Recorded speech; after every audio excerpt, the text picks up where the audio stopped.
This is Fireman Ed, and you're listening to Jets Commute, Monday through Friday from 8 to 10 a.m. Jet fans, let's rock MetLife Stadium this year. J-E-T-S, Jets, Jets, Jets. Go Jets!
This is Fireman Ed, and you're listening to Jets Commute, Monday through Friday from 8 to 10 a.m.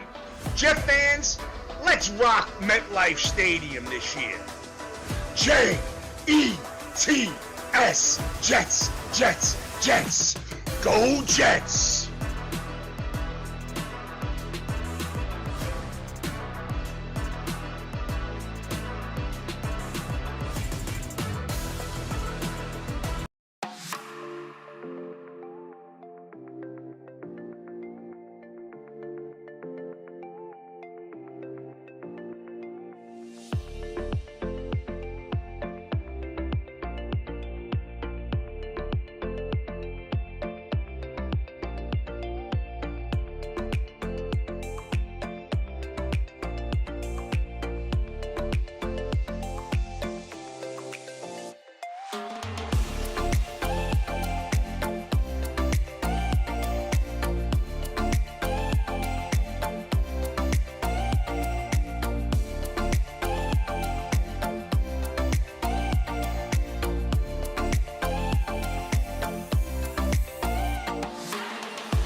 This is Fireman Ed, and you're listening to Jets Commute, Monday through Friday from 8 to 10 a.m.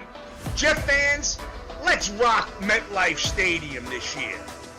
J-E-T-S, Jets, Jets, Jets. Go Jets!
This is Fireman Ed, and you're listening to Jets Commute, Monday through Friday from 8 to 10 a.m.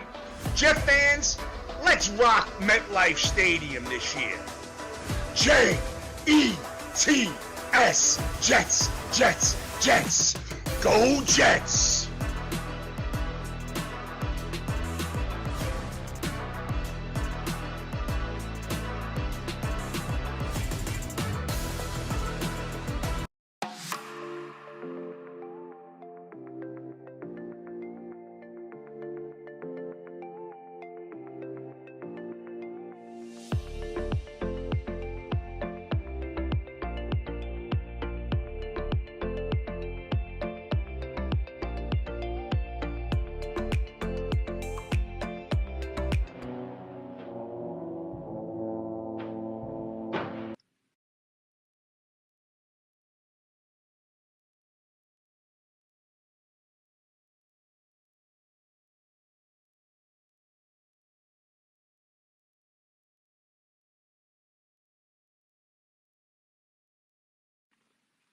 Can you guys hear me? Good morning.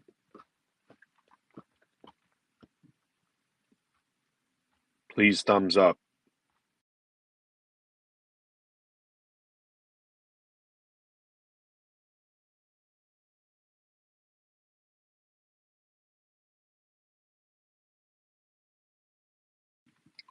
Good.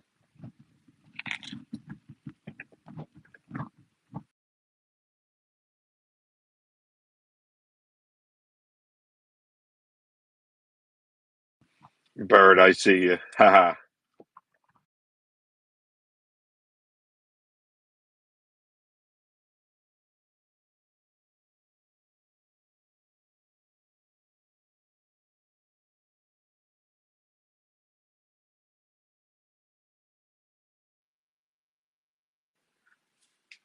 Petey, Hey, Maddie. Good morning. good morning. Predictions for Sunday?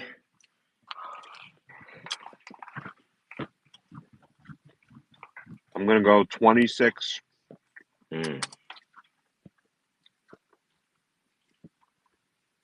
26-19. Yeah, I think it's going to be a close game too, but I say that every week apparently. That's me as of right now. Yeah. So, Maddie, I went out of my realm today. Hold on. I'm going to guess what this means.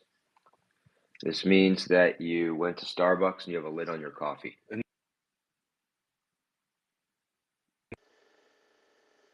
Can you hear me? Sorry. My You phone came just in and switched. out. Yeah, nah. No, I don't go to Starbucks, bro.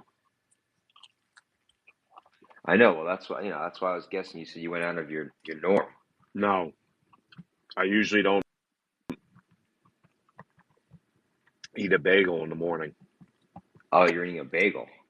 Well, I got everything bagel, egg everything bagel with egg whites, pepper jack cheese, and a little bit of bacon. I usually don't eat. Oh, Jesus, the bacon, salt, pepper, ketchup, or just or are you going Yes, just bare? yes. Okay. And toasted gutted. It's amazing, bro. Wow. Sounds good, man. You're making me hungry.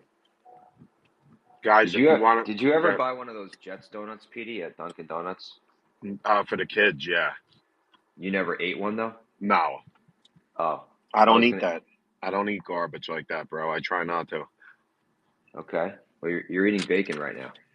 Once. I haven't had bacon in probably 2 months. All right. Let's get down to business. Yeah, guys, if you want to come Con- up and speak, please do so. Go ahead, Petey, Conklin. I'd like to tell you who my three favorite Jets are. Tyron Smith's one of them. Number one is Conklin. Okay. I'm a big fan of the hair. I've always liked Conklin, and I've decided that I'm a the hair got me right. Come on, man. Uh, You're suspensing me. It's too long. Get two is Conklin, who else?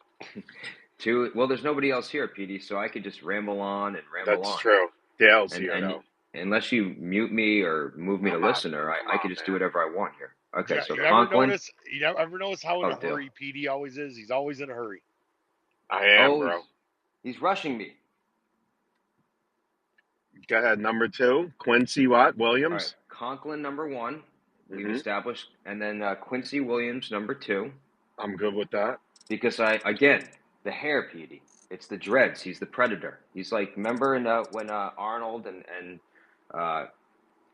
Apollo Creed when they did the fist pump or the Oh, yeah. When Dylan, you and the son of a guns. bitch. Yeah, and the guns flexed in slow That's one motion. of my You remember that, favorite Petey? movies. Yes. That's one of my favorite movies. Okay, so that's connected to Quincy Williams, all right? Because he's the predator. Okay? And number three, Petey, without further ado, is Teron Smith. Class act. He is. Big That, dude.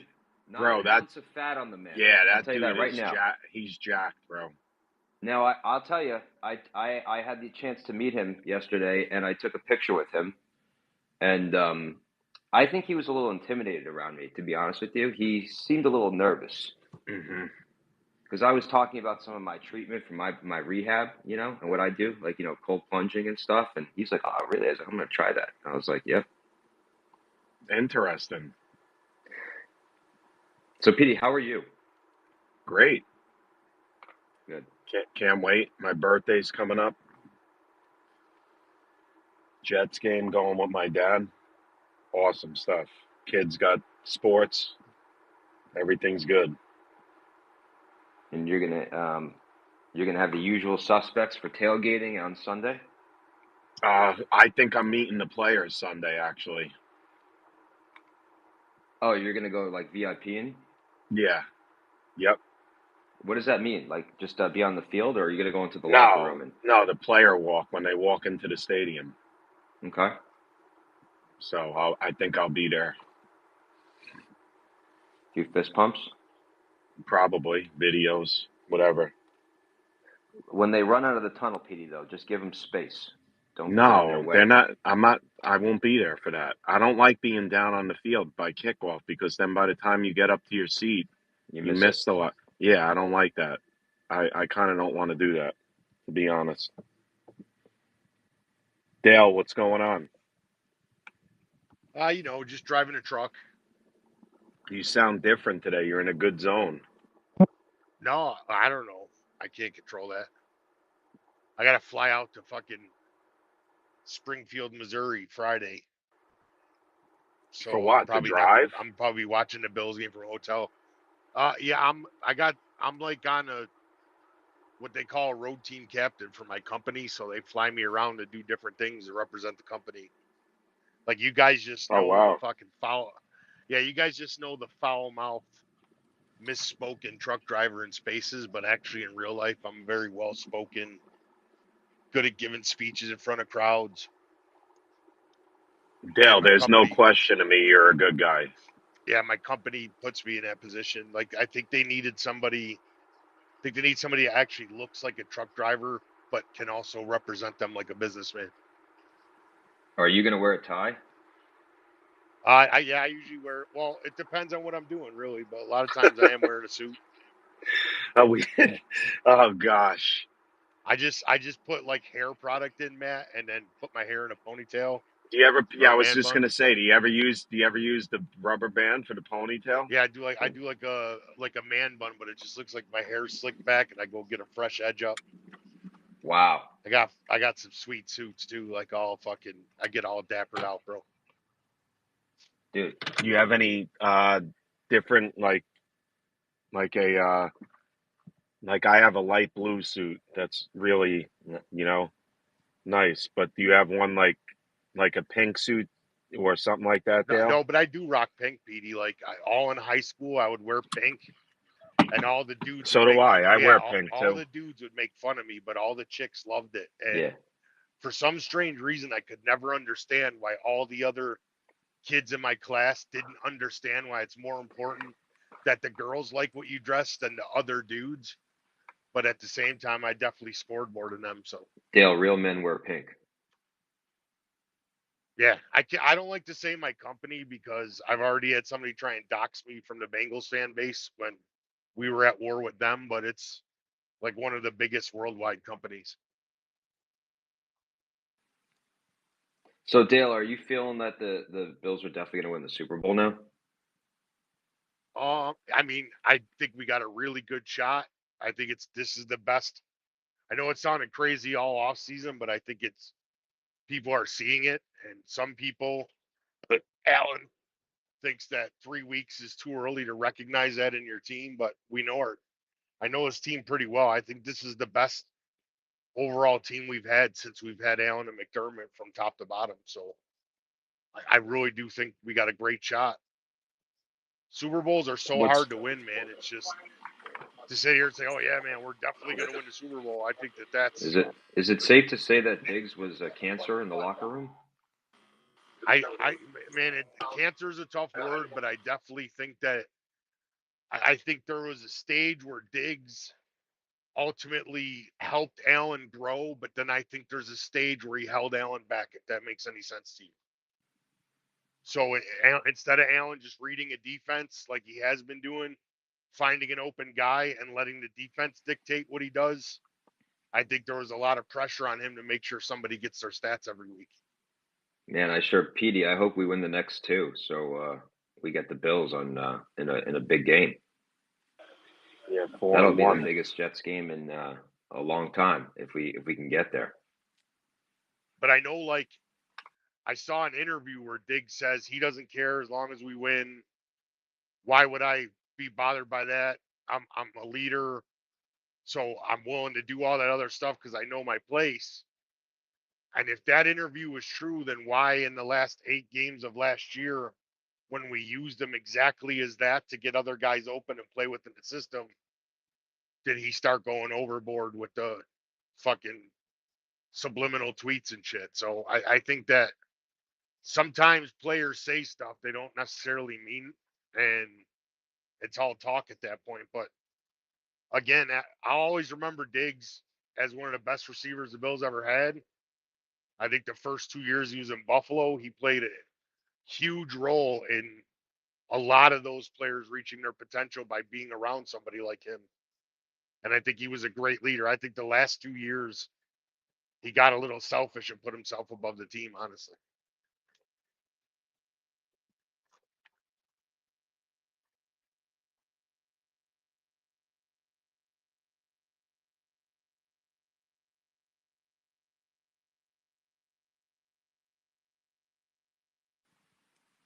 Was anyone talking?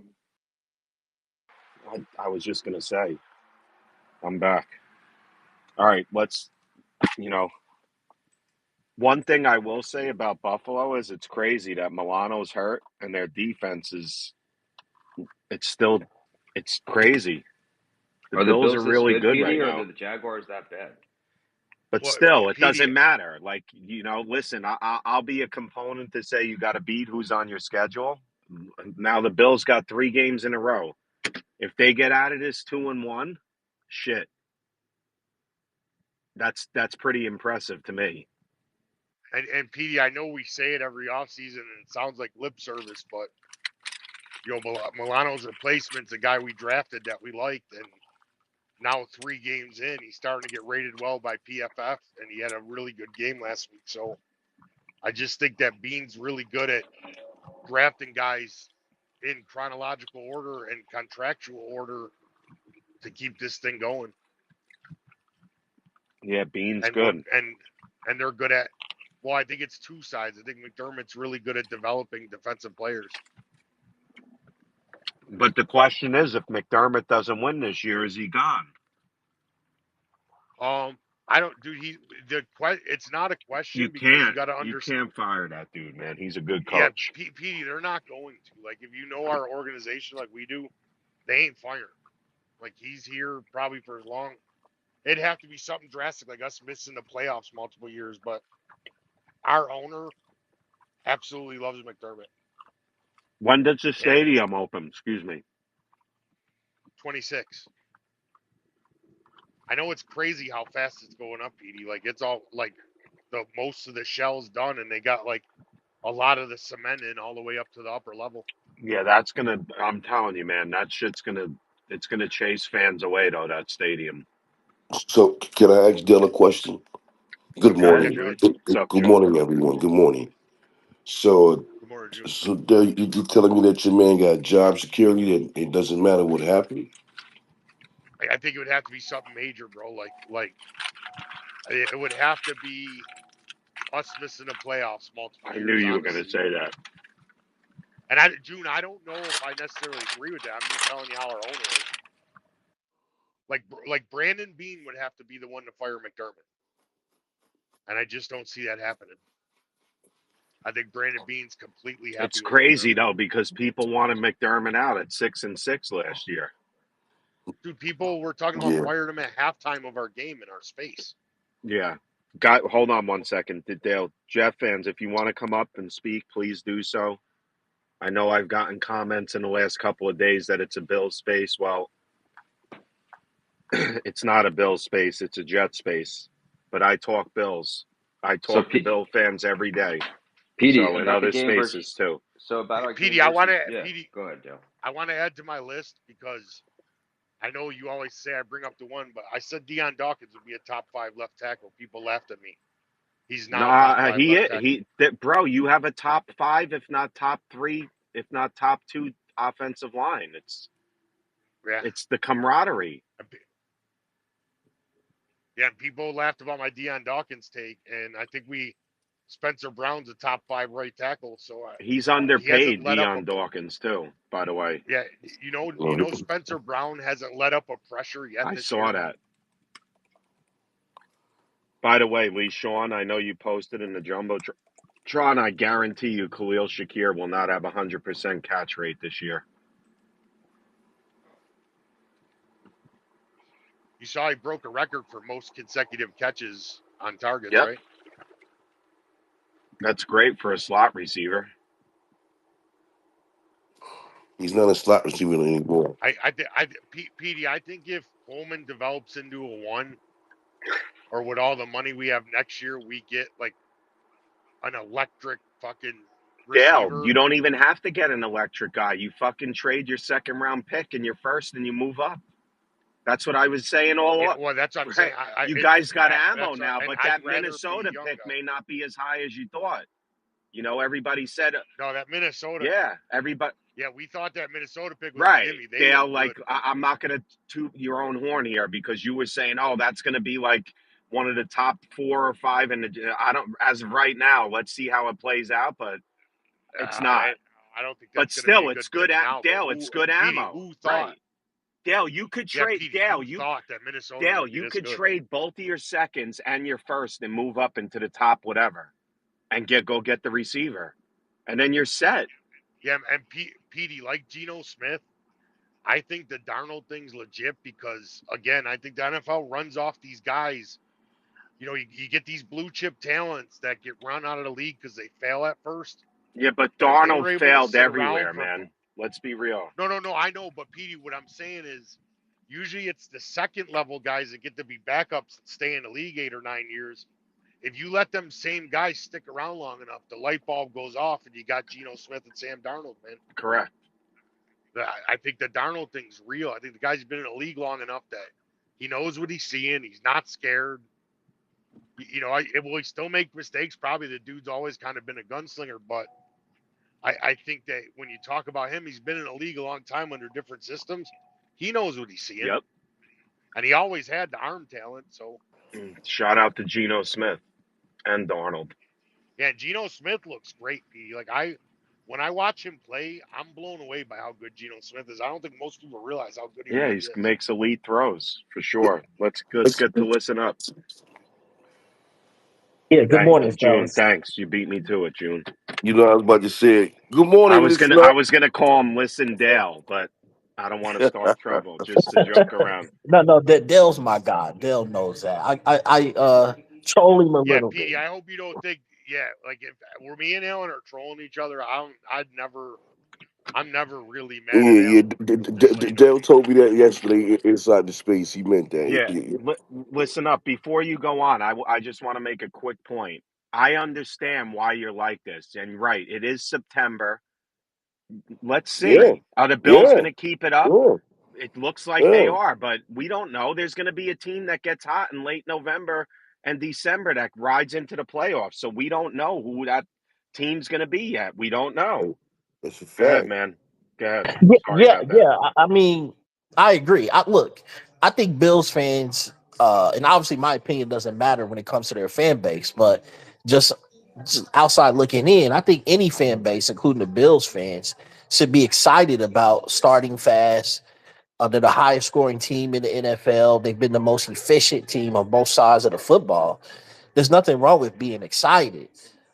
I think that we all talk sports here every day, so we have a greater knowledge base than the majority of just the average football fans. So we understand that after the first 4 weeks, teams are going to have tape on everybody, and there Mm-hmm. will be adjustments. So a lot of the records, a lot of the success of many teams is going to be how do they adjust to the adjustments. And that's why I always say Thanksgiving is the telltale on who the true contenders are. And even if you're looking at the Jets, it's easy to tell that Aaron Rodgers and Hackett are still installing their offense. They're still working through their offense. They're still finding their identity uh, with their offense because the first 4 weeks have become an extended preseason. Uh, for Mm-hmm. example, with my team, we're still doing that. That's the talk amongst our fan base is that they're running trick plays and trying to figure out how to use Rice and Worthy, not focusing on Kelsey. So Andy Reid does this every year. He tries to develop the offense. Then when Thanksgiving start, you guys saw it last year, they go into a whole different mode offensively. So and there's many offensive minds that do that. The 49ers fans came in here after you guys played them and certified, and others told you, Snoogans, that the game plan that they used to play you guys was as vanilla as ice cream, right? Mm-hmm. So I think that there's still a lot to be determined in regards to the Bills. These next 4 games, these next 3 games are going to tell us exactly who they are, which I think is a benefit to their fan base and their team because they're playing quality teams. Regardless of the Ravens' record, I still think they're a quality team. So Um, do I. and with the Jets, you guys are going to be able to measure up how you stack up against the Bills, and I'm looking forward to that game. I can't wait. I'm not Me even a too. fan of either. I just want to see the game. Me too. I cannot wait. You hear me, Lee Sean? I can't fucking wait.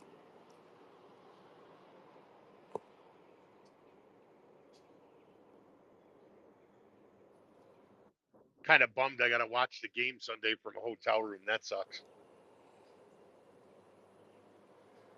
Who y'all play? You'll be fine, Dale. I mean, let's beat Denver first.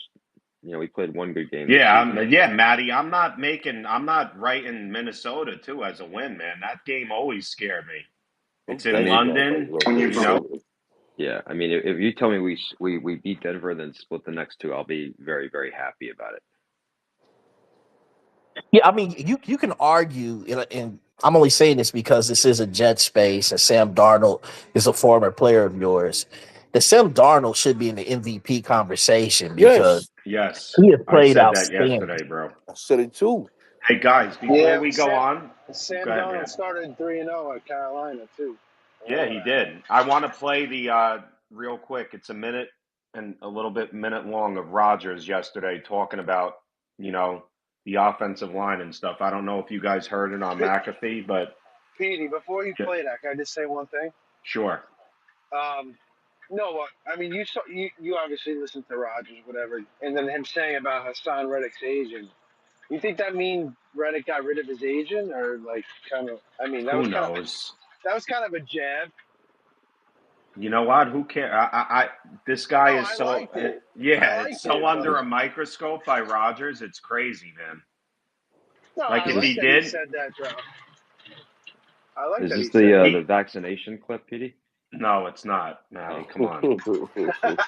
that. Well, Rogers threw a jab at freaking jab. Funny, I said a jab, right, Matty? Uh, Rogers threw a jab at the Bears because of Sauce Gardner's backyard, and said Jordan Love, Oh yeah. so that rivalry's still there. Here's the clip of Rogers, real quick. Form like you do Thursday, and you work 2-1, and obviously, you never know what can happen as the season goes on. But I think you realize how ridiculous some of these off-season storylines can be. Is anybody talking about mini camp anymore? Like, does anybody feel like that's an important contributor in the season? The answer is no. Shouldn't, because it's not. As far as us being together, like John Simpson has added an element, and I saw a clip that Herbie said on Thursday night. Shout out Herbie. Broadcast where he talked about how that just didn't go on around here last year, and I think that's true. The attitude that he's brought, that Morgan Moses has brought, Byron Smith has brought to our offensive line, the growth I've seen from Elijah Berry Tucker and Joe Tittman has really meant a lot to our line. I mean, they have become the bodyguards, the police of the team, which is really, really important. The best teams I've been on, the line polices the squad. And they have each other's back, and they pick people up off the field, and they're the first ones in to back up a brother. I mean, Morgan did that for me and John as well in Tennessee. When Jeff Simmons gave me a hard little shoulder, the first person in there was Mo. The second person in there was John. Those guys are both in Baltimore last year. So obviously they bought into something in our culture that they can hold on to. And I think it's the fact that we really do care about each other. All right. The Hall of Fame quarterback, Aaron Rodgers. That's another thing, too. Like, We talked about this a lot in the spaces. Anthony, June, you guys even listen up, and you guys. We said the offensive line, Rodgers would make the offensive line better, and so far, I know it's only 3 games, but it is better for sure. I mean, the Jets' offensive line is light years better than last year.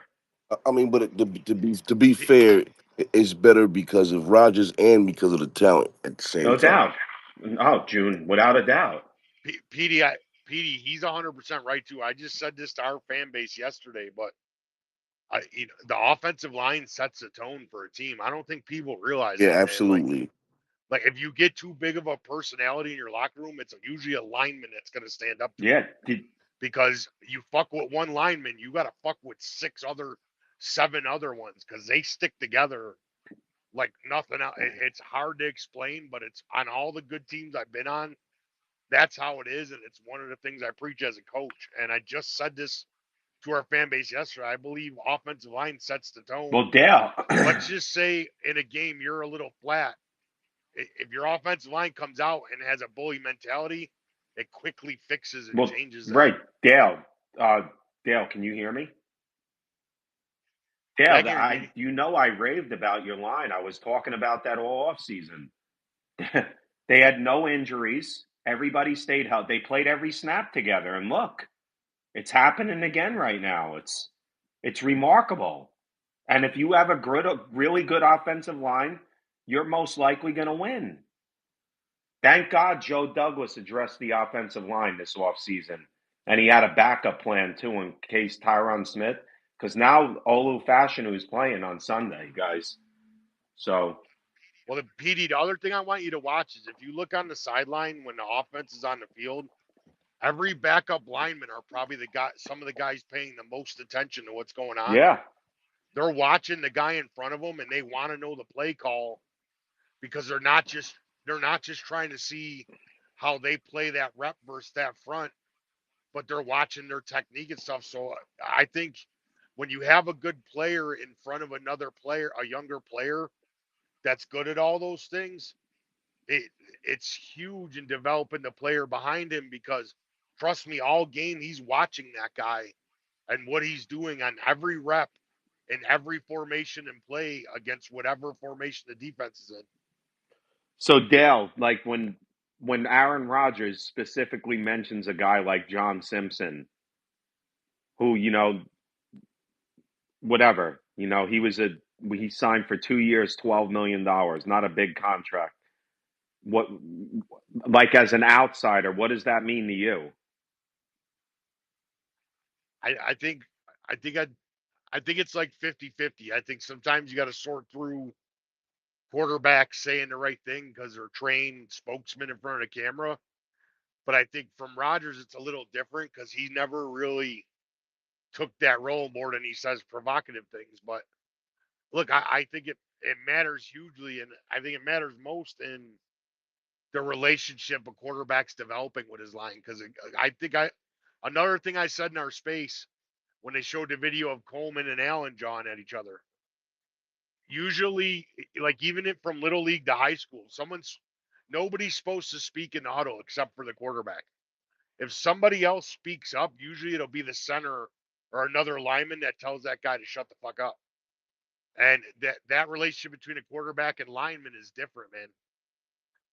And also running backs get into that too. So certain running backs develop that same relationship with their line as well. But I think it's um the tightest two positional groups that are different on a football team comes together is that line and quarterback relationship and that line and running back Yep, relationship.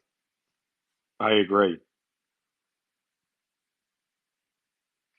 And I don't know if you heard Michael Irvin against Keyshawn Johnson. They were posting that in our thread. But Keyshawn's like, oh, just throw me the ball, blah, blah, blah. And Michael Irvin flips out and tells him, like, dude, why would you get stupid with the person you depend on Yeah. for you to eat?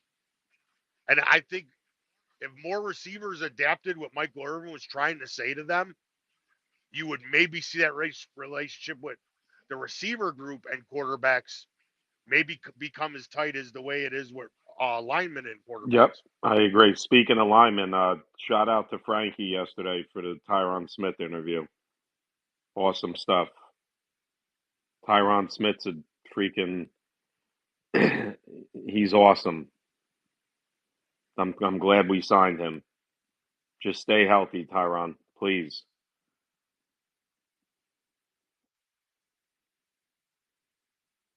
Guys, if you want to come up and talk, I mean, come up. PD, I think Tipman's been pretty awesome for you guys too, man. Dale, he graded out pretty high in the last couple of weeks. I know. Yeah, I think you got a good.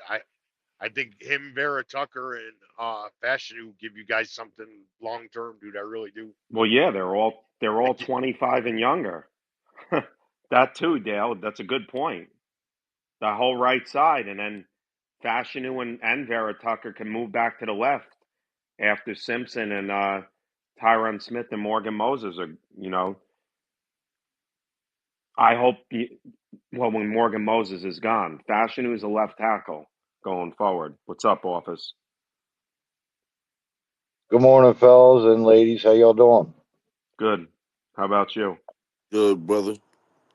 Doing great. I just wanted to let y'all know, my Jets friends, that the Ravens is 10-3 against the Bills in the last 13 games. We're gonna put in work on them for y'all. I hope y'all are having a great morning so far. Okay, office, I appreciate that one. Thank you, brother. Hey, Office, what's that record with Lamar Jackson at quarterback, pal? First off, I'm not your pal. Second off, Yeah. that don't really Yeah. matter, buddy. Damn. We don't Spicy. call I people like pal. that shit. Spicy. We just don't call people pal down here. I know that's more of a New York thing, and that's All right, office. How about this? What do you think of that, bro? How about that? I love it, my man. I love it. I I think like it'll that. be fine. I think Lamar's Lamar, man. He's one of the most electric quarterbacks in the NFL, whether folks like it or not. And I think after this last week's performance, I would just say in a week-to-week league, I would be preparing to see Lamar put on a show because he absolutely roasted Dallas. He can't do nothing about our defense not being there. I mean, we got a rookie defensive coordinator that's never coached before, straight up, right? But I would bet on Lamar this week to roast the Bills, to be honest with you. Office came in hot. He's like, I like the way Yeah. that shit sound. You like yeah. that shit? Office is It's like, Dale. football season, Office is like, baby. It's Dale. You want a football season. backhand from my right or my left? Which one this morning? Which one? Hey, Spicy. listen, I and we're I 1-2. don't gotta talk much myself. Yeah, it I wouldn't think we're gonna shock talk. me. Listen, You've seen how they're playing. well, This year. here's the thing. Like, I mean, I don't think the Ravens, want to start off 1-3. I don't, but I think the Ravens will be in the game. I think it's a toss-up. What's the spread on that game? 1? I would Oh imagine shit. you got to remember, right? It's a Sunday night game in Baltimore. 34-14. He said, What? You know what I 34 mean? to 14. It's probably 3.5, And here probably comes roughly. Lee Sean. you done said the Yeah, wrong thing. You woke You done up. said the wrong thing. Wait, Speaking of Miracle Whip, here we wait, go. all wait, right, Lee can I Sean. talk? Wait. I got something for you, as you would do to me. Yeah, Lee Shaw's a human beatbox. Go ahead. Go ahead, Yeah, man. can somebody ask Office, since he doesn't like people calling him pal and shit like that? Can someone ask Office to post that record that he just said? Because I looked it up and that's a lie. So can he post that 10-3 against the Bills in the last 13 on the jumbotron, please? Wait, is I will Baltimore be 10 and honest 3? with you. I will be honest with you. Wait. I What's the heard it on the record in the radio. last 13 Oh, games? okay. So he gets his On our okay. local radio, Ask, they ask, misled me. ask, ask us Oh, okay. Baltimore Well, Ravens stat Office, you got muse. a smartphone. Use it. Google's your friend. I understand and I appreciate the suggestion, my man. I'm just a concrete worker that loves football. I'm not the most technology savvy person out here, I Yeah, swear to you. that's understood. But if you're gonna come in hot saying you're 10-3 against the Bills in your last 13, and you're nowhere near that record, you got to know what you're talking about because you will be challenged on it. Fair enough. That's what football's all about, a All challenge, right, right? fair, It's fair, a fair challenge. enough. I Go appreciate Bills. it, brother. I appreciate Office, that. you're always welcome. Stats are just stats. You bring it, bro. Don't listen I to Lee appreciate Sean. that too, Don't though. listen to No, it's Lee cool, Sean. man. Hey, look, football's all about chirping. Whatever range it's in, it's always a range of chirping, and that's what makes this game so great. No matter what team you love, that's why I love coming into y'all space, man. You got good ass people in here. I really do like y'all, and I appreciate y'all accepting me as a person to talk about football with y'all. I love it all, my dudes. You know what I mean? Here I'm we here go. for that Talking shit. about Just don't, talking about stats. Hold just on. don't call you pale. The following is a list of regular season and postseason games between Baltimore Ravens and Buffalo Bills. The Ravens Bills rivalry has been played 11 times, including one postseason game, with the Baltimore Ravens winning 6 games and the Buffalo Bills winning 5 games.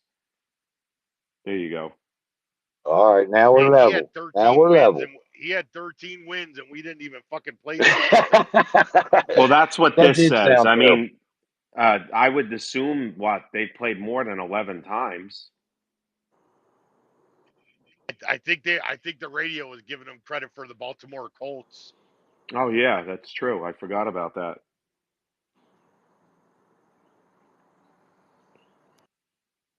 We're gonna beat them by 2 scores, Petey. Mm-hmm. Ooh. Dale, what's your I, record? Dale, what's your record going to be after the 6 games? 2 scores on our home field. 6-0, So Petey. you're all right. So 6-0. you're going to win. Okay, so you're going to beat Baltimore on the road, then go to Houston, and then go to. I'm going to be funny here to New York, New Jersey. Yeah, and then when we win them 3 road games in a row that everyone said was a murderous Yep. schedule, convincingly, maybe everyone will finally understand the fucking type of heat we're packing. Dale, All if right, you so- win by 6, you're gonna come in and say we won by 2 scores, like I said. Are you counting field goals, bro? Dude, whether I'm right or wrong, I always own that shit, and I'll fucking take it. I mean, Pete, you remember when I said we were gonna blow you out and we didn't? I had to hear Oh about that shit God, I know, for like 4 Dale. I'm months. just dreading every fucking tweet from you about fucking Matt Collins. Even if it's one catch for 4 yards and a touchdown, you're gonna fucking mention me. Petey, I'm just saying if Matt Collins goes for like 70 yards and a touchdown or more against the Jets, I automatically know as you're watching that game, it's gonna make it hurt that much more. Dale, I you think know we what? beat Dale, you 34-20, dude. Dale, you know what? I'll make a friendly bet with you, okay? And this space is recorded. If Matt Collins gets over 80 yards against the Jets, you could be the co-host after that game. How about that? But what's my And gift? you just got to name the space Matt Yeah. Collins. Hell no. Matt Hell Collins Yeah, no. commute. listen, if Matt Collins get over 80 yards, he could be president. I mean, come on. And one That shit touchdown, happen. that's weak. Hell. That's easy. Well, office, this No, is Matt office. Collins ain't never You seen would be lucky to get Office. receiver touchdowns from anybody at this Office, point. this is the joke that's been ongoing since week 1. I was out with my family because the Jets had a Monday night game, so I was out Sunday all day, and I get an alert from Dale that Matt Collins scored a touchdown. So I'm thinking the guy had a big game. So I I looked love at the it. stats, and he had 31 yards. Oof. And I'm like, Dale, are you kidding me? You reached out to me for this? Petey, I will take 31 yards and a touchdown every week from that guy, especially when it helps us win. Does he and Curtis Samuel have 100 yards combined this season? No. Do you think they'll get 100 Does yards any on does any Baltimore? does any two? I listen, man. I don't know why you think you're so good, Office. You guys are 1-2. You almost let the Cowboys come back and beat you in that game. I mean, were you even paying attention to your own game? And this time you're not facing Dak Prescott. You're facing Josh Allen. Which is what, You do dog? that same dumb You're going shit on against us. the We are just two-time fucking MVP, demolishing dog. I ain't seen Josh you. Allen And accomplish nothing. Josh Allen ain't accomplished nothing, every dog. time, He has no Office, award, every time, no Hold playoffs. on, hold on, hold on. Office, every time we play you, Office. we All beat right. you. Every No, time. Dale, I'm not muting you. Office, respectfully, Josh Allen has done a lot more than Lamar Jackson in the playoffs. And I hate the Bills, okay? But let's be real. The Bills were literally, I don't want to do this, 13 seconds away, and they probably would have won the Super Bowl that year. So stop. That is a bad take. Go ahead. but they didn't, Not only sir. that, but every time Josh Allen's played the Ravens, he's beat them. Well, I think that Oh boy. I'll let Whittle go, then I'll chime in because Whittle hasn't spoken. Yeah, and then I want to get back to Jets Broncos. So, what's up? Morning. Good morning, Petey. Hey, Ross, how are you? Doing well, my friend. I'll let you go and get your order. Are those freaking do I hear roosters, man? Turkeys. Yeah. Turkeys, right, Lee Sean? I got chickens.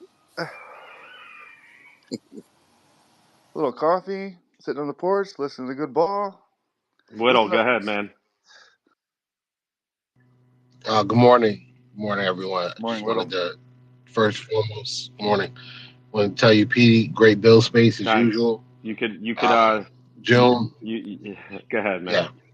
I was gonna say something, but June, somebody's not in here, so June, thank you for picking against us again. You have been you have been the tip. You have been the tip of the golden shower of blessings that have trickled upon the Buffalo Bills this year. So I thank you for that. Um, I just wanted to ask, listen up. He was ready to chime in when Dale said that we were going to go 6-0. Which I mean, I don't know if that I don't necessarily think that we're going to go 6-0. But you were ready to chime in on that. But when the Ravens fan here who doesn't care about using facts when he makes his takes said that they were going to put up 34 points, you remain silent. They haven't put up 34 points in months. And I mean months. They put up 20 against the Chiefs. They lost to the Raiders, and they put up 28 against a team that hasn't been able to stop the run in almost 2 years. So where are these 34 points supposed to come from? Because the Buffalo Bills have an excellent defense. I would not say that we're the best. I would say we're among the best. So where are these 34 points supposed to come from when you put up 20 against the Ravens and less than 30 against the Cowboys and the Raiders? I would like to know where those 34 points are supposed to come from. Is he talking Lamar about multiple Jackson, baby. games, or is he just talking about? Oh, okay, cool, got it. That's a lot of field goals. No, I was gonna say, wait, listen up real quick. Yo, Whittle wants to be wise when he says, okay, cool, got it. You know it, Whittle. I like that. And you muted. Bro, I don't, bro. Listen, it's nothing. Whittle's When got that respectful tone, man. I you know, love it. you know what it is. You know what it is, Petey. You know what it is, Petey. Okay. It's like when my kids were smaller, right? And I would explain to them math problems, show them the steps, give them all the how to get to from point A of the problem to point B of the problem. I would do all of that, and then I would ask them to go through the problem, and they would just guess and try to figure out the answer. What's the point? Like I'm not gonna get like I can't get upset because I've given you all the tools to succeed, and you refuse them. So this is ignorance by choice now. He's You don't think Why would I Lamar argue Jackson against can that? put up 34 points on the Bills, dude? Don't Why would I talk down argue? like Why I'm a PD? Why kid in your PD? little PD? Why secret would I squirrel argue code, against bro. that? I'm not your fucking kid, buddy. Yo, I yo, don't yo, need yo, your learn. yeah, yeah, yeah, yeah, yeah, yeah, yeah, yo, office. He's not talking down to you. And then now he left, so we don't even have to address it. Oh well, that's fine. He just feels like I'm talking down to him because I'm explaining how foolish that take was. Like you're putting up 34 points. And LeSean gave him the tools. He said, "You have a Well, smartphone. I did Google's your it. friend." He could have That's looked why I did it. and saw that they haven't scored 34 points. I think since the Texans game, which was what January. okay. yeah, So Petey, Whittle, the hardest part I'm trying to understand is He didn't want to be called pale, but he calls people buddy. What are we doing? I came up here because I'm starting to get a little funny vibe, and if he crashes out, I'm making sure I have a mic. So y'all continue. Nah, he ain't crashing. He's gone, bro, and that ain't happening in here. You know You I know, got you guys. Okay, because it's I those old was guys I trying to was fucking context clues, bro. I was getting nervous, Whittle. It's those but guys y'all can trying to use continue. Common Core math. It doesn't work. What? Yeah, listen up. Go ahead. Yeah. I mean, 34 points is a stretch. But what was interesting about the Ravens the last game, and I just took a look at the box score to make sure I was remembering the stats that I saw. Lamar Jackson only threw the ball 15 times against the Cowboys. He had 14 carries, and Derrick Henry ran 24 times. That is not the same Ravens team the Chiefs faced. That's not the same Ravens team. I watched the Raiders game. That's not how they played against the Raiders either. That formula can win. The challenge is going to be the trenches, as Dale was talking about. Who wins the trenches in that Bills Ravens game? Whoever wins the trenches wins that game. So it's going to be a good game Sunday night. Uh, Their I old line agree. is some shit, And Alan. yeah, Their old yeah. line is fucking And doo doo. guys, listen. Let me just again. I know it's called Jets Commute. I have a lot of other people. Twitter people that I talk to on a regular. Bills fans. I talk to Ross. I talk to Listen Up. You know, like people are welcome in here. And I'm so Jet fans, listen, there's only so much I could talk about Jets every minute. And yes, I can do it. We can do it. But it's nice to get a mix up.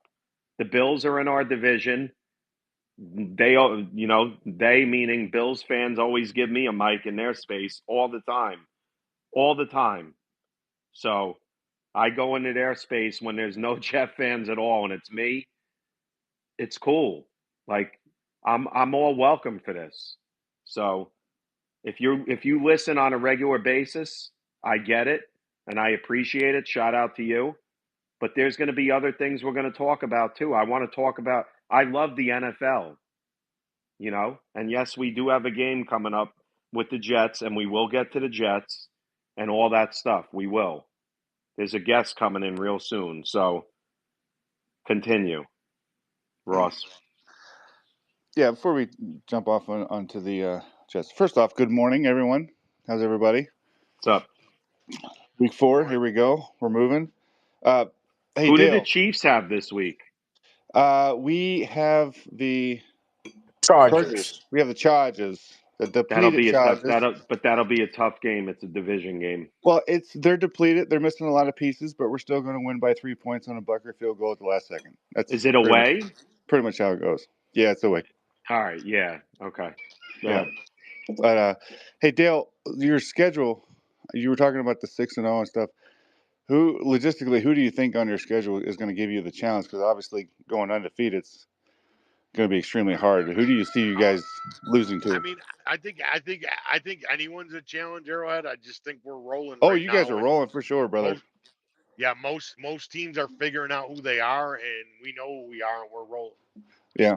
And I think that's a contributing factor. And then I think we get a boost week 4 with Bernard and Johnson coming Yeah. back. So No, I'm really impressed with your guys' team. It feels like you guys have more balance, not only just with the run and the pass, but just Josh Allen just seeing the field and hitting the receivers that he's got open instead of, maybe trying to focus on one superstar, Yeah. right? He seems more Guys, balanced. real quick. Not real quick. I have Will Parkinson in here who does turn Nice. on the Jets pod and Badlands everything. Will, what's up, man? Good morning. Thanks for coming in. What's up, brother? How we doing? Good. You can hear me, Will? All right. I got you. All right, Will. So listen, give me your thoughts real quick on the dismantling of the Patriots. I think it should have been worse, but a win's a win. The crowd was very good. We talked about it offline.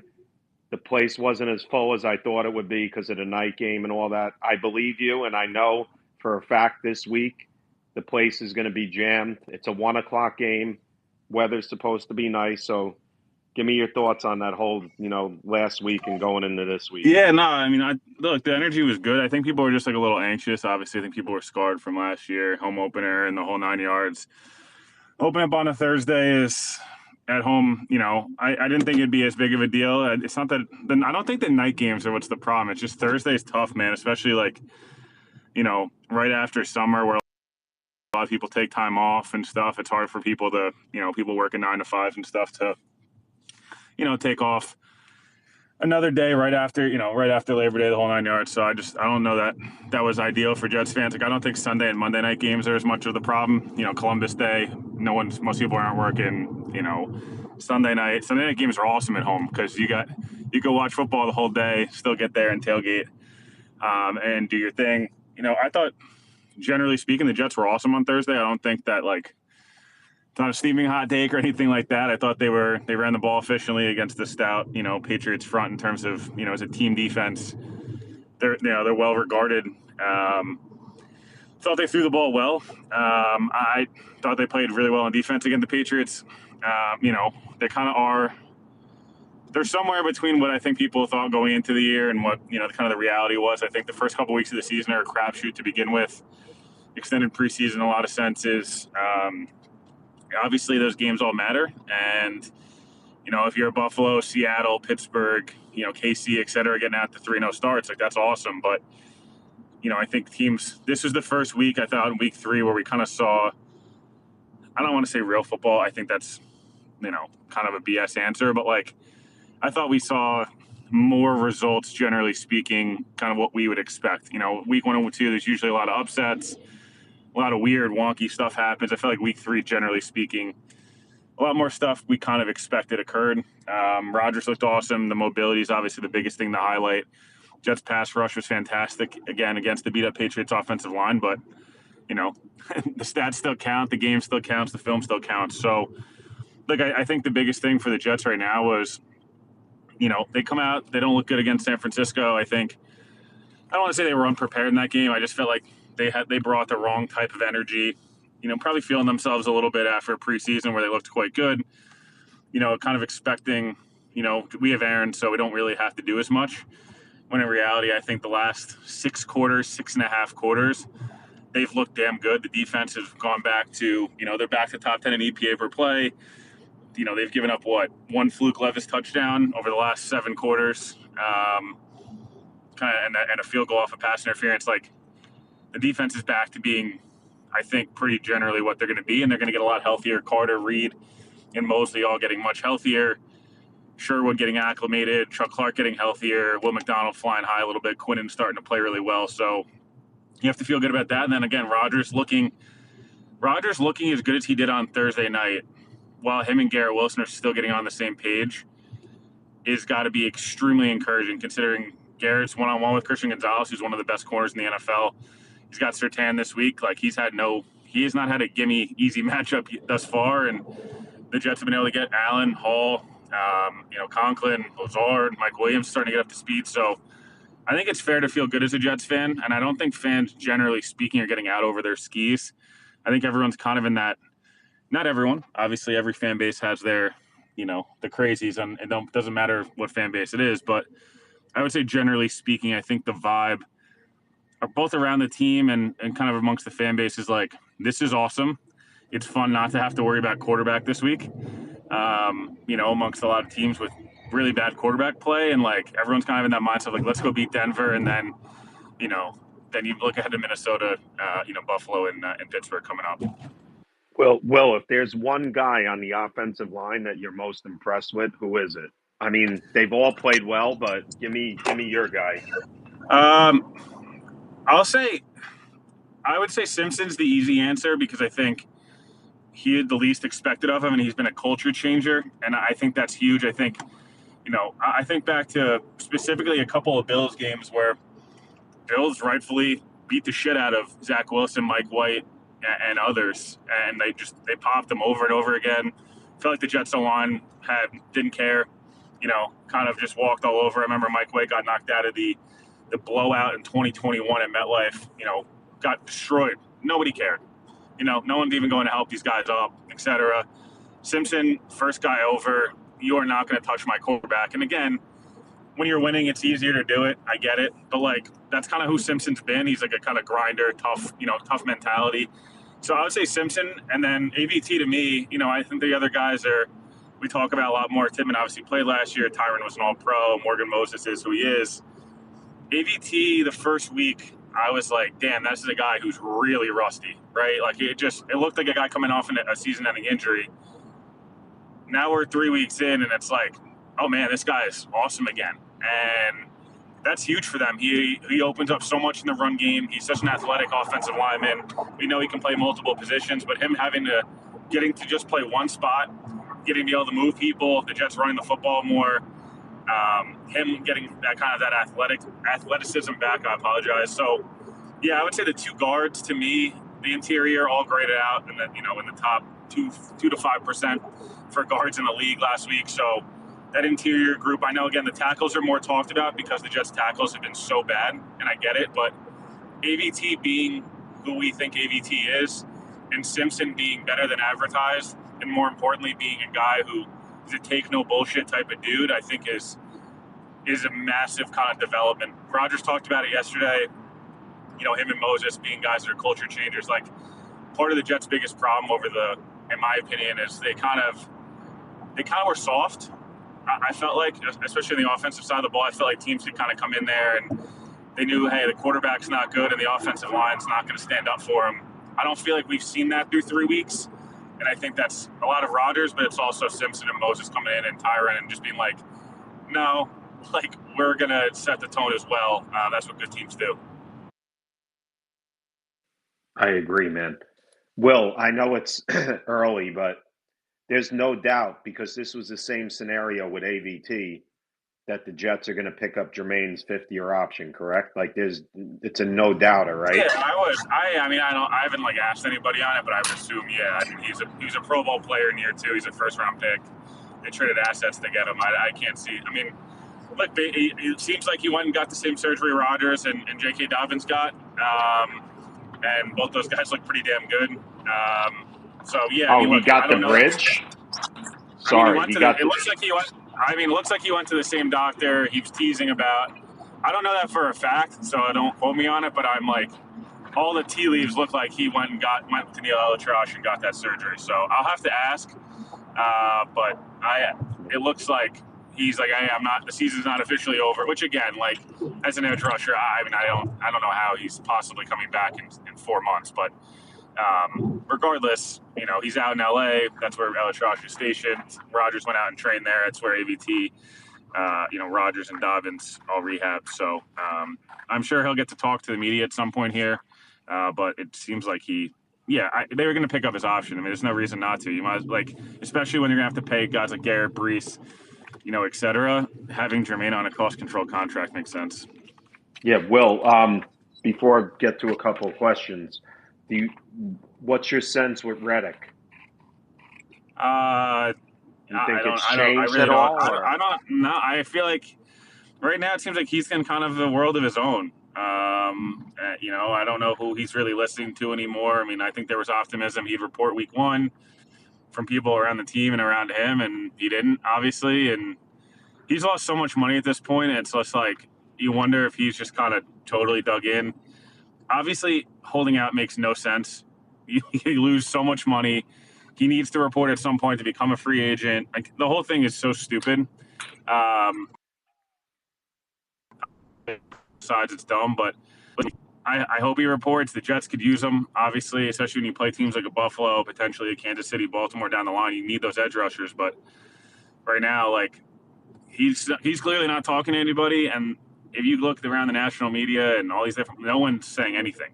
So usually silence on that type of front is either a good thing or it means literally nothing's happening. It feels more like nothing's happening, but I don't know, man. Reddick could walk in the building tomorrow and nobody would know until he's there. That's kind of unfortunately where it's at. Fair enough. June, you have anything? Hey, Will, I got a question. Who you like, the Bills or the Ravens? Whoa, bruh. Jesus Christ. Will, thanks for joining us, brother. We appreciate that. Will, on mute. Can you hear him? He got muted. There you go. No, I got you. All I right. can hear you. I appreciate it. I said thanks for joining us, Will. I appreciate it, brother. No, of course, bro. Always a pleasure. Actually, no, PD, because you asked him 15 questions. Oh man, I thought I was on question 4. Yeah, it's 15. See, Will, Who's count? there's accountability in here. It's crazy. This guy June's doing girl math, bro. It's crazy. June, ask him about week 6, BTA. Week 6. The belt to ass. Yeah. Let me ask you a question, Will. Yeah, As of right now, what are your thoughts on the Buffalo Bills? yeah. I think the Bills have looked awesome offensively. I think they've played as good a football as you could play. I don't necessarily know that they've played the hardest defenses. I wouldn't say games against Arizona, Miami, and Jacksonville is exactly the test for a guy as good as Josh Allen. But Agreed. Josh has been super efficient. He hasn't turned the football over.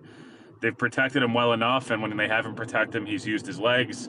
I think Josh has spread the ball around. They've gotten Kincaid, they've gotten Knox involved, obviously Shakir. They've leaned on James Cook more. They're rolling, man. They've been awesome to start the year. They're a team that, in my opinion, does a really good job of when they start rolling. Like they can kind of run it up on you a little bit. Like they're not a team like when the Bills struggle offensively, they turn the football over. They're not clicking fully. Like you can really stymie them. But to the same extent, when you let them get rolling and they're clicking on all cylinders and rolling, like they could put an ugly number up on you quick. We've seen that before. We've seen it happen multiple times, right? So whether it be to even the Jets, who I think the Jets play Josh Allen better than anybody. They play primarily zone. Josh Allen's not as good against zone. Against man, he's as good as it gets. Look, I think the Bills have been awesome. I think they've been the most impressive team, especially offensively. Again, it's just hard. The defense didn't look good in the first half of week 1. So do you put that much stock in it? No. The Jags suck. But at the same time, the Bills defense played well, right? So you're going to give the Jets defense credit against New England. You should again, give the Bills credit, against Miami and Jacksonville. So I still have a few questions about them defensively when they go up against maybe some different offenses and things like that. But at the moment, they've been the most impressive team, I think, in the league, let alone the AFC. And their schedule the next 3 weeks is going to be really fun to watch what Buffalo is, right? They've got, I believe, what they have, Baltimore, Houston, and the Jets, if I'm not mistaken, or something of that All on nature. the road. I could be all on the road. If you're a Bills fan, hey, can we go 2-1? If you're a Bills fan, you're probably saying, I hope we can take care of, maybe potentially Baltimore and the Jets, because we think maybe we'll have tiebreakers there when it comes seeding time or divisional record. Like, the Bills have been awesome. Like, I think there's no reason to take anything away from what they've been doing. Again, do I think they've played maybe the cream of the crop in the league? No, but you can't take it away from them taking care of business. Josh is playing excellent football, and I think down the line, maybe not having a Diggs could affect them in maybe a bigger game in a third down play that they need a guy that can go just win one-on-one. Sure, but like right now, it seemingly freed Josh up a little bit to not zero in on guys. And, they've gotten play calling's been good. Offense has been good. Defense has played as well as they've needed to since probably the third quarter of that Arizona game. And so, credit to them. They've been the most impressive team in the AFC to me on eye test alone. And Will, last question. I know it's a little bit too early to talk about MVPs, but Yeah. right now, who would you? Let's just say out of Josh Allen and Sam Darnold, who's your MVP? It's probably Josh, but like what Sam's been doing Hmm. is like nuts. I'm pretty sure, if I'm not mistaken, the guy going to a new team and starting out 8 touchdowns and 3-0 in their first 3 games as a new team, it's just Stafford and Kurt Warner, if I'm not mistaken. I think maybe there's one other guy I'm missing, but I'm pretty sure it's only 2 other guys.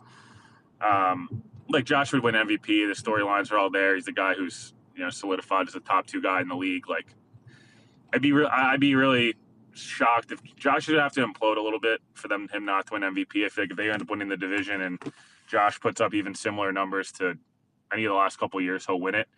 That's kind of how MVP works, right? It's just like it's a lot of storyline, it's a lot of team success, prime time, numbers, etc. But yeah, I mean, like right now, the top two in MVP is probably him and Sam. Sam's got a good chance of, even though comeback player of the year really should be about coming back from an injury.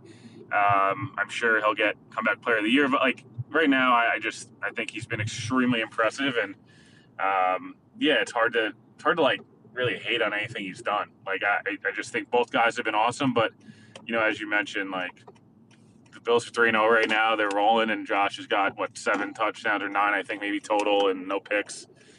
It's like, I don't know. I'd be pretty shocked if he doesn't win MVP this year. Buckeye, you Thanks, good? Will.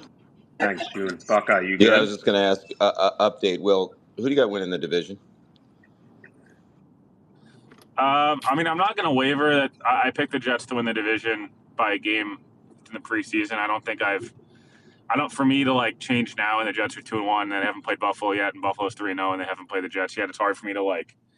I don't think it'd be smart to change my opinion at the moment, but Buffalo's looked every bit as good as they've looked in the last couple of years, and I guess we'll see in this. The Jets and Bills both have a really pretty big test over the next 17 days, 21 days, whatever it is, right? The Jets have got 3 of their 4 games are against undefeated teams.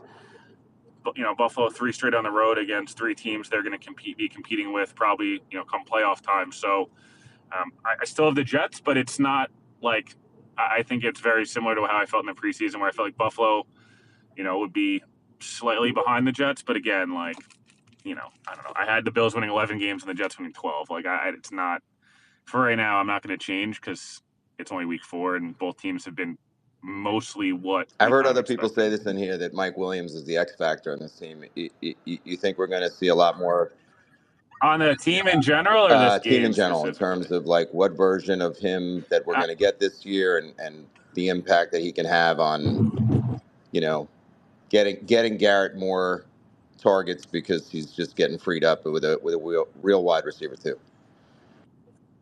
Yeah. So, I mean, I think it would be like, I would classify it as like everybody on that receiving and tight end room besides Garrett Wilson is kind of the X factor. Like, if they produce the way they produced Thursday night, where you're getting target 3 to 5 catches out of Conklin, Lazard, and Mike Williams, you're getting, touchdowns, you're getting big plays, you're getting, efficiency on 3rd down, et cetera. Like, I would say that group as a whole is kind of the key because, look, they might get Devontae, and that'll change things in terms of Garrett being freed up. But for right now, Garrett's a guy who's seeing a shit ton of double coverage and and different things like that. The other guys got to win their matchups because Rodgers, we know Rodgers doesn't fully trust everybody, and once he does, he'll feed you. So yeah, I would say alongside guys like Conklin, Lazard, are the kind of more. So I would say the group are the key. Just again, if you're playing a really good defense, they're going to try to. Teams are going to key so much on Brees and Mike. I mean, and Garrett. Like, can Mike, Conk, Braylon Allen, Lazard win their matchups? And if they could do that, the Jets are going to be really hard to stop. I Thanks, agree, Will. guys. Thanks, Buckeye. Guys, I know there's hands, but Mark came in here, and Mark's, a big part of Jets Commute. So, Mark, go ahead. Thanks, Pete. Thanks, everybody. Will, good to see you, man. How you doing? Not bad, brother. Not bad. Oh, Another day in paradise. I love it. And Jets playing winning football. How's that for a change of pace? Yeah, it's nice for my wallet for people watching the people watch the pod more when the Jets win Oh, there you than go. when the season's over too. Nice. Let me ask you about Aaron Rodgers, because that's, for me, I mean, there's really 2 storylines for me. It's Aaron Rodgers. Obviously, the O-line is in there, but the second big storyline, I think, is the defensive pressure, what they're actually able to do with the lead. But let me ask you about Aaron first. Yeah. So we heard the list of criticism. 40 years old, coming off an Achilles. Maybe the speed of the game has passed him by. Maybe he'd be tentative with the injury and looking down at pressure and being afraid to get hit. Diva and, all, you name it. Instead, Rodgers has responded, and at least on Thursday, he's playing better football, I think, than I've seen him play in a couple years, let alone his last year in Green Bay. Let me ask you: do you think this standard of play for Rodgers is sustainable over the course of the season, presuming health? Yeah, I mean, I think a couple of things. I don't know if it was on here or my own show or 800 other things, but like I talked about, like if you watch people who went to camp this year, if you watch Rodgers week 1.5 to 2 of camp, he kind of looked a lot like the guy we saw weeks 1 and 2, where it was like, the arm was awesome, was moving but not really moving a lot. He looked fine. Like it wasn't bad by any means. It just looked fine. And then like I would say post Commanders scrimmage where he didn't play in the rain, he started moving more and more. The Carolina joint practice, he moved a lot. And then the Giants one, he was throwing on the run. He's starting to feel real confident. He's buying time. He's got he's making different plays. I feel like the same kind of applied for for the regular season. Like I don't know. Maybe I'm negative in that sense. I didn't expect Rodgers to look like 2021 50 touchdown 2 interception Aaron Rodgers the first time he played football in 610 days. You know what I mean? Like I didn't personally. I thought it's going to be a slow, gradual thing. I thought Thursday was huge because every time he gets hit, every time he moves out of the pocket and it goes well, or he gets up feeling fine and makes them throw, like those reps start to come back. You start to kind of feel the speed of the game. You start to feel, getting up from a hit and kind of how you moving around and confidence, etc. Like his ankle, Achilles, whatever, has been healthy for a while now. It's not about that. It's about like trusting it. I think anyone who's ever had an injury, whether you get injured playing flag football, whether you're playing in the yard with your kid, whether you're playing in an NFL game, like the mental hurdle of being injured and then like doing that same action and not getting hurt is a huge thing. So to me, like I think it is sustainable. Do I think that do I think, like, generally speaking, he's going to play every game, 80% completion, 280 plus yards, 2 touchdowns? No, I don't think that's, I think no quarterback in the league is going to do that. But do I think that he's going to look close to what everyone was hoping, which is like 80 to 90% of Rodgers, like pure, prime Rodgers? Yeah, like I think I don't see why that wouldn't happen. The connection with the offense should get better and better. He should feel more and more confident. His arm looks lively, as I mentioned. He's still able to move quite well, especially we saw last week. And, they've played 3 pretty good defenses to start the year. They're playing another decent defense on, the first 6 weeks of the season, like, are no joke for the Jets defensively. And then, it kind of lightens up a little bit.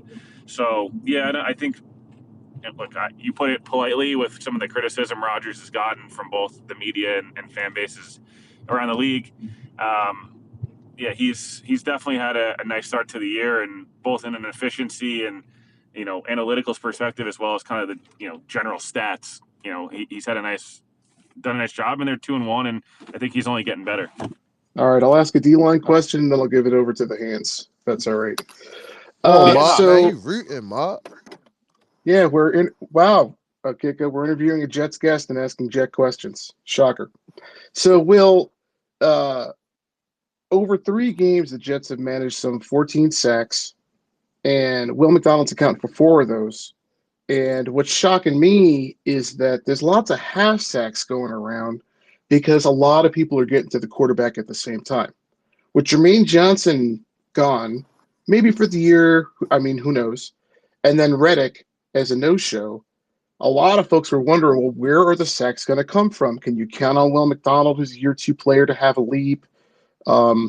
Who's the guy rushing opposite him? What's your perspective of what's happening with the Jet front, particularly playing with the lead? And can we see improvement, or do you feel like that performance against New England was a fluke? I don't think it was a fluke. I just think it's going to be much more of a group effort. It's going to be Quinnen.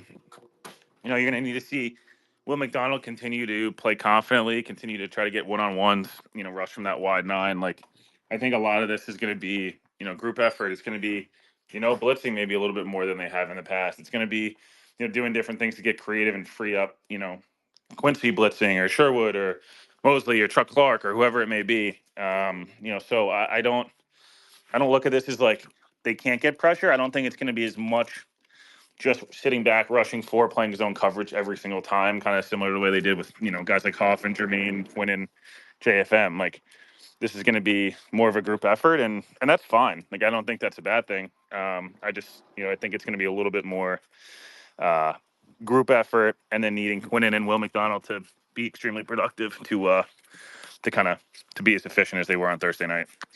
Thanks, Will. Thanks, Petey. Of course, man. You got it. Who's next? Is it Kika? Go ahead, man.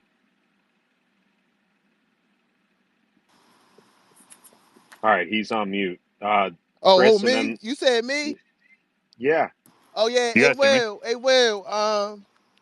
Hey Will. Who you like out of the Ravens? Bills. Sunday night.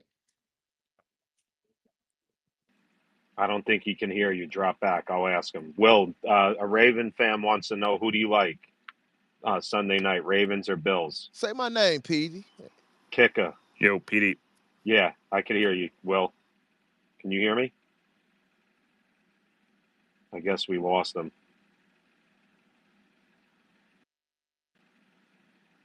Can you all hear me? Yeah, PD, you can hear you. Chris? Will, can you hear anybody? PD, I hear you. Yeah. Yeah, I got you. All right. Kika Will, wants can to you? know, who do you like against the Ravens Bills? I'd probably leave in the Bills right now. The way they're playing, I think the Ravens, they're in the most dangerous place in sports right now. Seems to be the Ravens with a 10-point lead. I think the Ravens, they're still trying to find kind of their identity. I think, they've gone back and forth. They've had big Lamar games. They've had big Derrick Henry games. I don't think the defense is quite what it was a year ago. Look, they lost their coordinator and lost a bunch of guys. Like, to be expected. I think this offense has potential to be awesome. I'd like to see them try to use Mark Andrews more. I'm not really sure what's kind of happened there. I don't know if his body's just taken a beating over the last couple of years and he's not the same He player. was in an I don't know if accident. it's integrating Derrick Henry. I'm not sure. They just got to establish a little bit, I feel like, of an identity. I think running the football is good and kind of getting Lamar out in space, especially early on in the year. But I just think the way the Bills have been playing, it's hard to say, like, right now, anybody in the league right now, like, is playing as well, right? Like we just kind of talked about. So I would say I like the Bills, but I think if you told me the Ravens won this game, I don't know, 31-28 or something, would I be shocked? Like, no, not at all. I mean, I think the Bills have not seen an offense as good as the Ravens offense this year. And defensively, I think the Ravens are probably still the best defense Buffalo's faced. That said, like, Josh Allen's playing the sport right now as good as anybody, could be playing it. So I like the Bills slightly, but, in Baltimore, it's a pretty big game for them. Get back to 2-2. It's kind of anybody's game, I would say, in my opinion. Hey Will, real quick. I'm gonna tell you why you wrong, right? You gotta check the Ravens primetime record. We 19-2, Y'all hear me right? all right? I'm just because I'm not getting it. I don't know if. Yeah, I hear you. Good. He I just can't want to hear make sure. you. I Oh, all felt. right, hold on. Let me move down because I want Will I just here. want to make I sure. want Will. All right. Will, I'm going to play the cameo to Jets Commute real quick. So give me 1 Yeah, I second got you. here. This is Fireman Ed, and you're listening to Jets Commute. Monday through Friday from 8 to 10 a.m. Jet fans, let's rock MetLife Stadium this year. J-E-T-S. Jets, Jets, Jets. Go Jets. All right, Will. Just had to plug that real quick to my buddy Look at Fireman this Ed. guy. This guy's selling ads over here, Petey. What a beast. Oh, man, not even selling it. It's, first of all, happy 65th to Fireman Ed. Always getting the crowd rock. No ads needed. Will, he said selling ads. Oh, What a man, beast. thanks, man. Chris, go ahead and then listen up. Good morning, everybody. Good morning, What's up, PD, Chris? June. Good morning, Buckeye, Mark. Will, Come on, though, brother. how's everything? Kicker, what's good, Not man? bad, man. What's Not up, bad. Chris? Good morning, Chris. Good morning, Good good morning, brother. brother. Look, good luck Sunday, man. Picker Will, speaks. Look at that. Will, if you could bring that beat back that you were talking about a little earlier in the space, it's called pause, ball distribution by Aaron Rodgers to the other targets other than that marquee matchup of Patrick Surtain II and Garrett Wilson. Yeah. Specifically, you spoke of Lazard, Williams, Conklin, Simpson, Ruckert will be in there. Hall and Allen out the backfield, and a little bit of Isaiah Davis. I'm looking at Riley Moss. Had an interesting matchup against Tampa Bay and Chris Godwin last week. I'm looking at Jalen McMillan. Pause. I'm looking at the size differential and specifically Lazard and Williams if they draw those matchups. In order to capitalize on that, one of the things, first off, against this front, and both defensive squads had field days last week, if I'm not mistaken. Broncos with Jonathan Cooper, Nick Benito, JFM, Zach Hall is in there, DJ Jones and crew. They went to work on Baker Mayfield. If I'm not mistaken, they had 7 sacks, somewhere in between seven to 10 quarterback hits. So against the Jets' offensive line, how do you look at that matchup? Conversely, Garrett Bowles, Powers, Wattenberg, Miners, and excuse the pronunciation, Pachowski, right tackle, if I'm not mistaken, he's getting his second start. Pitched a shutout last week. How do we put pressure, especially very early, in order to get those that 2-score lead that Salah wants with our front? And is it Tyler Badie or Tyler Bidet and Javonte Williams in the running game?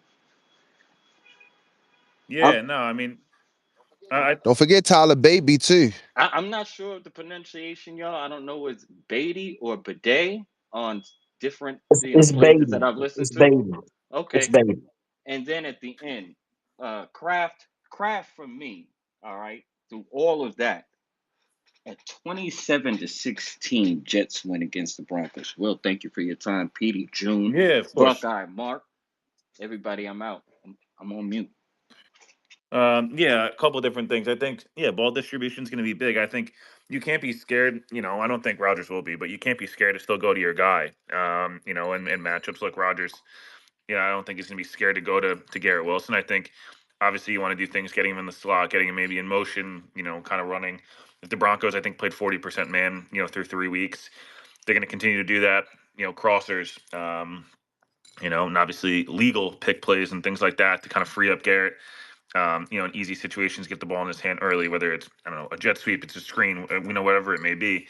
I don't see him not. I don't think he's not going to trust, Garrett to get open. But yeah, I think it's 100% ball distribution. I think the Jets' offensive line's been top 5 in pass blocking through 3 weeks against 3 good fronts. Whether it's going against guys like Bosa, going against guys like Jeffrey Simmons.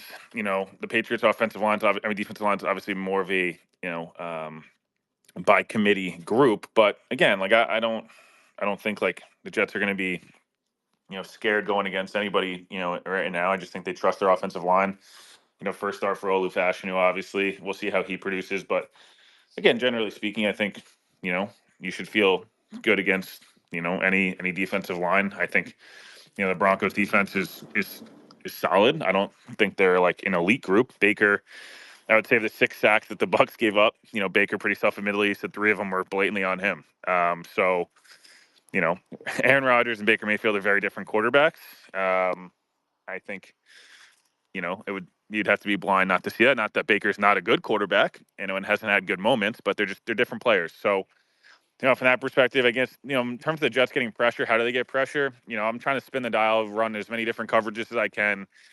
I'm trying to not show Bo Nix the same thing over and over again. I'm trying to make his head kind of spin a little bit. Again, he's a 38-year-old rookie, but, generally speaking, obviously, when you play in college, you're only going to see specific things. I'm bringing simulated pressures at times. I'm running 2, I'm running 3, I'm running man matches, I'm running fire zones. I'm doing everything I can to confuse him, make him beat you deep.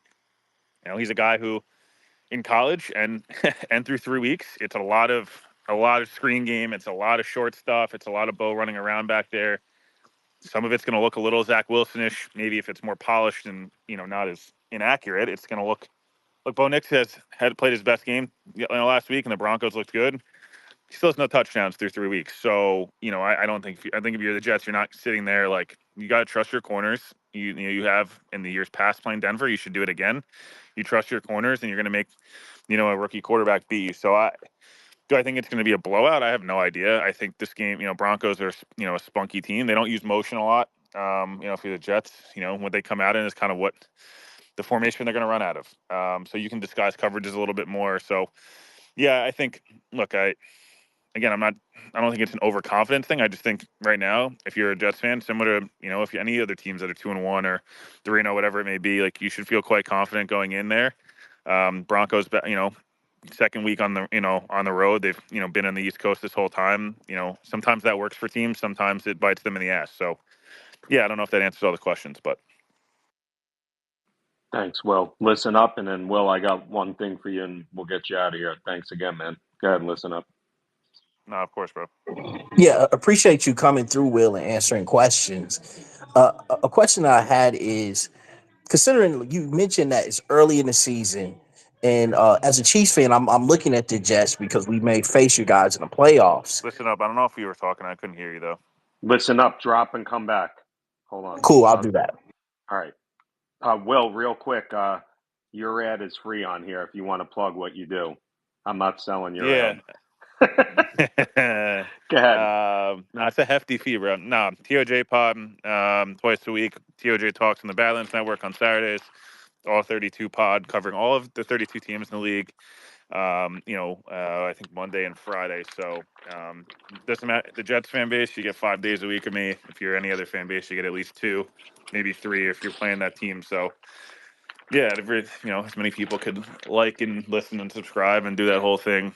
Obviously it helps me, quite a bit, and it's obviously much appreciated. Awesome. Listen up. Come off and see if you could hear. He could hear you. Can you hear him? Go ahead. Let me just say. Can you hear me? Yeah, I got you. All right. Good. Cool, cool. Yeah, thanks for coming through and answering questions.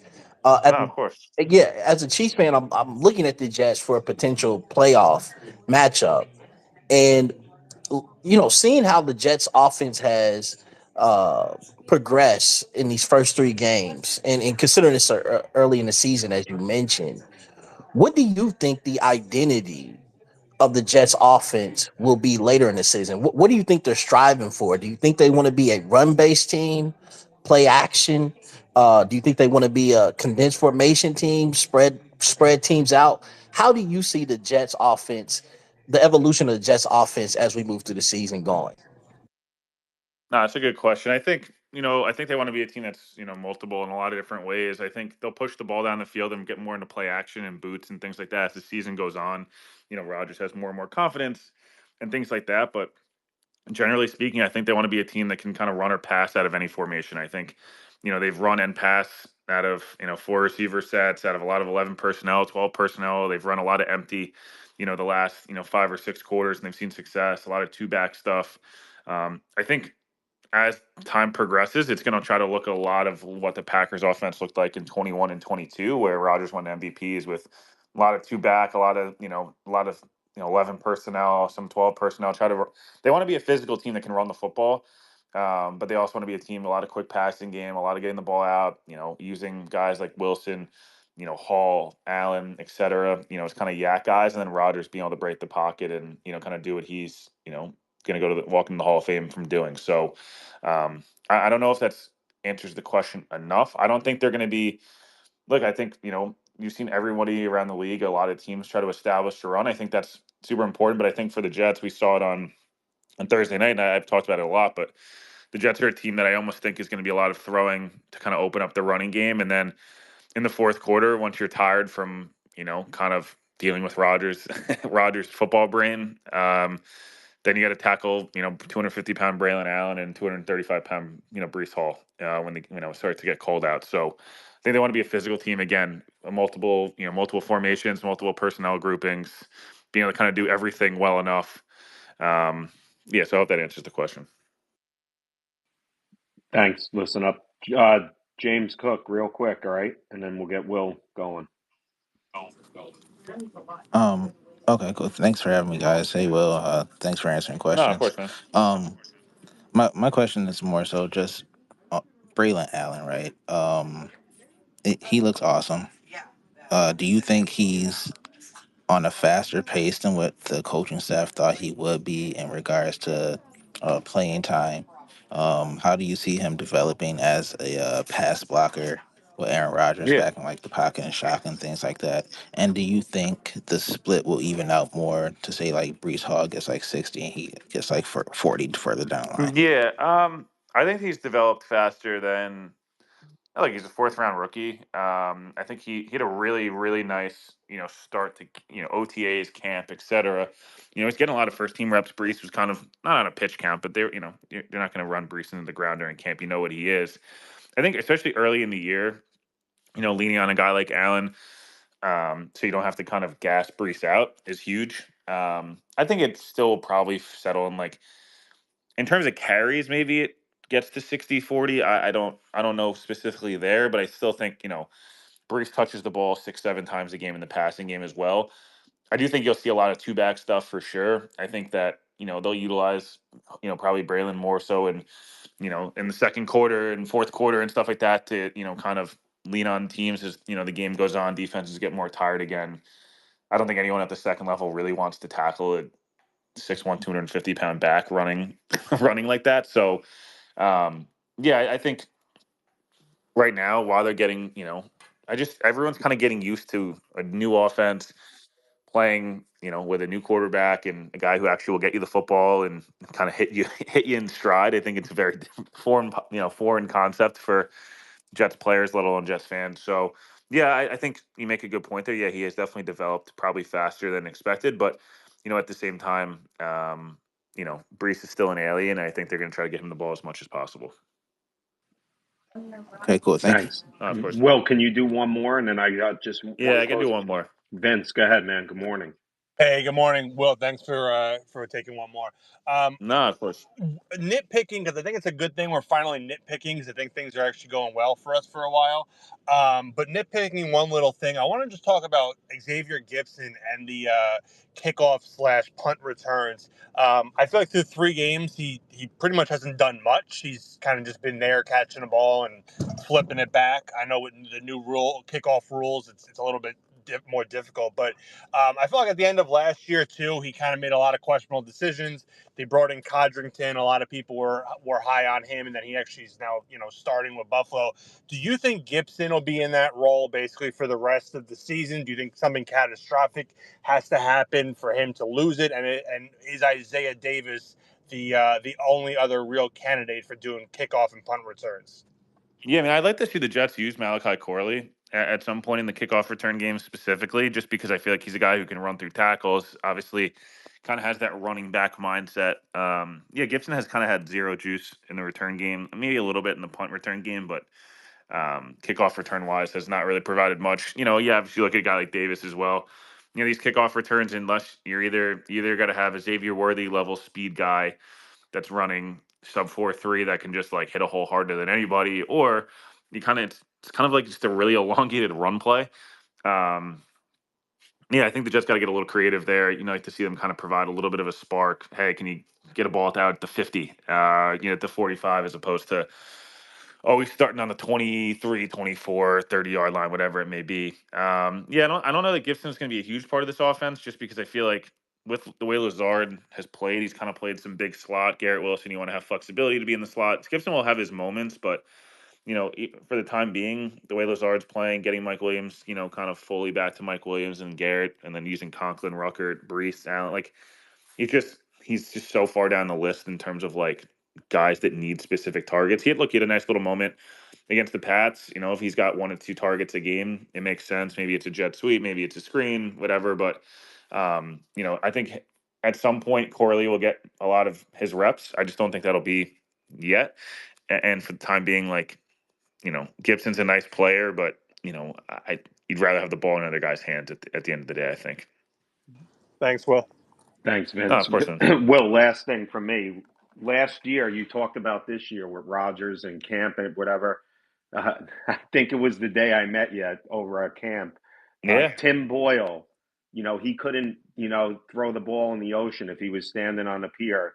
Is there any hope in Miami? I just wanted to close your featured spot with the Miami Dolphins and the state of them. Is there any hope Yeah, that I Tim think. Boyle can throw a completion 30 yards down the field in the air? Well, yeah, I mean, if pigs could fly, but no, I mean, I think if you're a Dolphins fan, you're thinking to yourself, it's been a disastrous start. Obviously, look, the fact that they won that Jags game looks even more important now. Obviously, if they were 0-3 right now, I'd feel differently. But look, they've got two of the next three. I really, honestly, all three of the next games are very winnable. I agree. Even with a backup quarterback, you still feel like, hey, man, we could sneak one out. Can we go 2-1? If they could go 2-1, they give themselves a shot. Do I think the division's out of hand? Yeah, I do, because I don't think they were going to win the division before the year, and not for nothing, the way Buffalo looks, and honestly, a lot of the way the Jets look, it's hard to like see them winning 11, 12 games. But could you win two of the next three? Home Titans, at Patriots, at Colts. You go 2-1, you're 3-3. Two is, I guess, set to return. I don't really know any information on that, so again, I could be totally wrong. But then it's Cardinals, at Bills, at Rams, Raiders, Patriots. Could you go 3-2 and all of a sudden, whatever, you're 6-5? The problem for the Dolphins, and this is the biggest issue, and this was the biggest issue going into the year, is their end of their seasons at Packers, Jets, at Texans, 49ers, at Browns, at Jets. Like, I don't know. They're probably 2-4 in those games. Maybe you probably want to be three. I feel like everything is kind of finding a way to 9 wins and be the 7 seed right now. And again, that's still, if you could figure that out the way they've started, that'd be great. To me, like, they can't beat the Bills, and so that feels like the division's out there. The only reason, I think, part of the reason people feel like the Jets and Bills are just a better matchup, in terms of, I guess, the way they play. And the Jets have been able to beat the Bills. The Dolphins don't ever beat them, and it's kind of, I don't know. To me, I don't think hope's lost. I just think that, like, there were Super Bowl aspirations there, and right now it's like, can we survive and advance the next 3 weeks in order to give ourselves a shot for Tua to come back, in order to give ourselves a shot to make a wild card. That's kind of, again, if they make a wild card after everything that's happened, like, playoffs are a crapshoot, man. Who knows? But, like, kind of the thing with the Dolphins, that was a big thing coming into the year, was trying to host a home playoff game, because in the cold, both the Dolphins and Tua himself they've been putrid. So, yeah, they haven't gotten the fast start they've gotten in years past, and right now they're playing with Tim Boyle, Skylar Thompson, and Pro Bowler Snoop Huntley. It's I don't know. I don't feel. I feel like if you're the Dolphins, find a way to 2-2, this week, and I guess roll from there. What? Go ahead, June. Well, quick question. Let's say that you're Tua's agent. What are you telling him right now?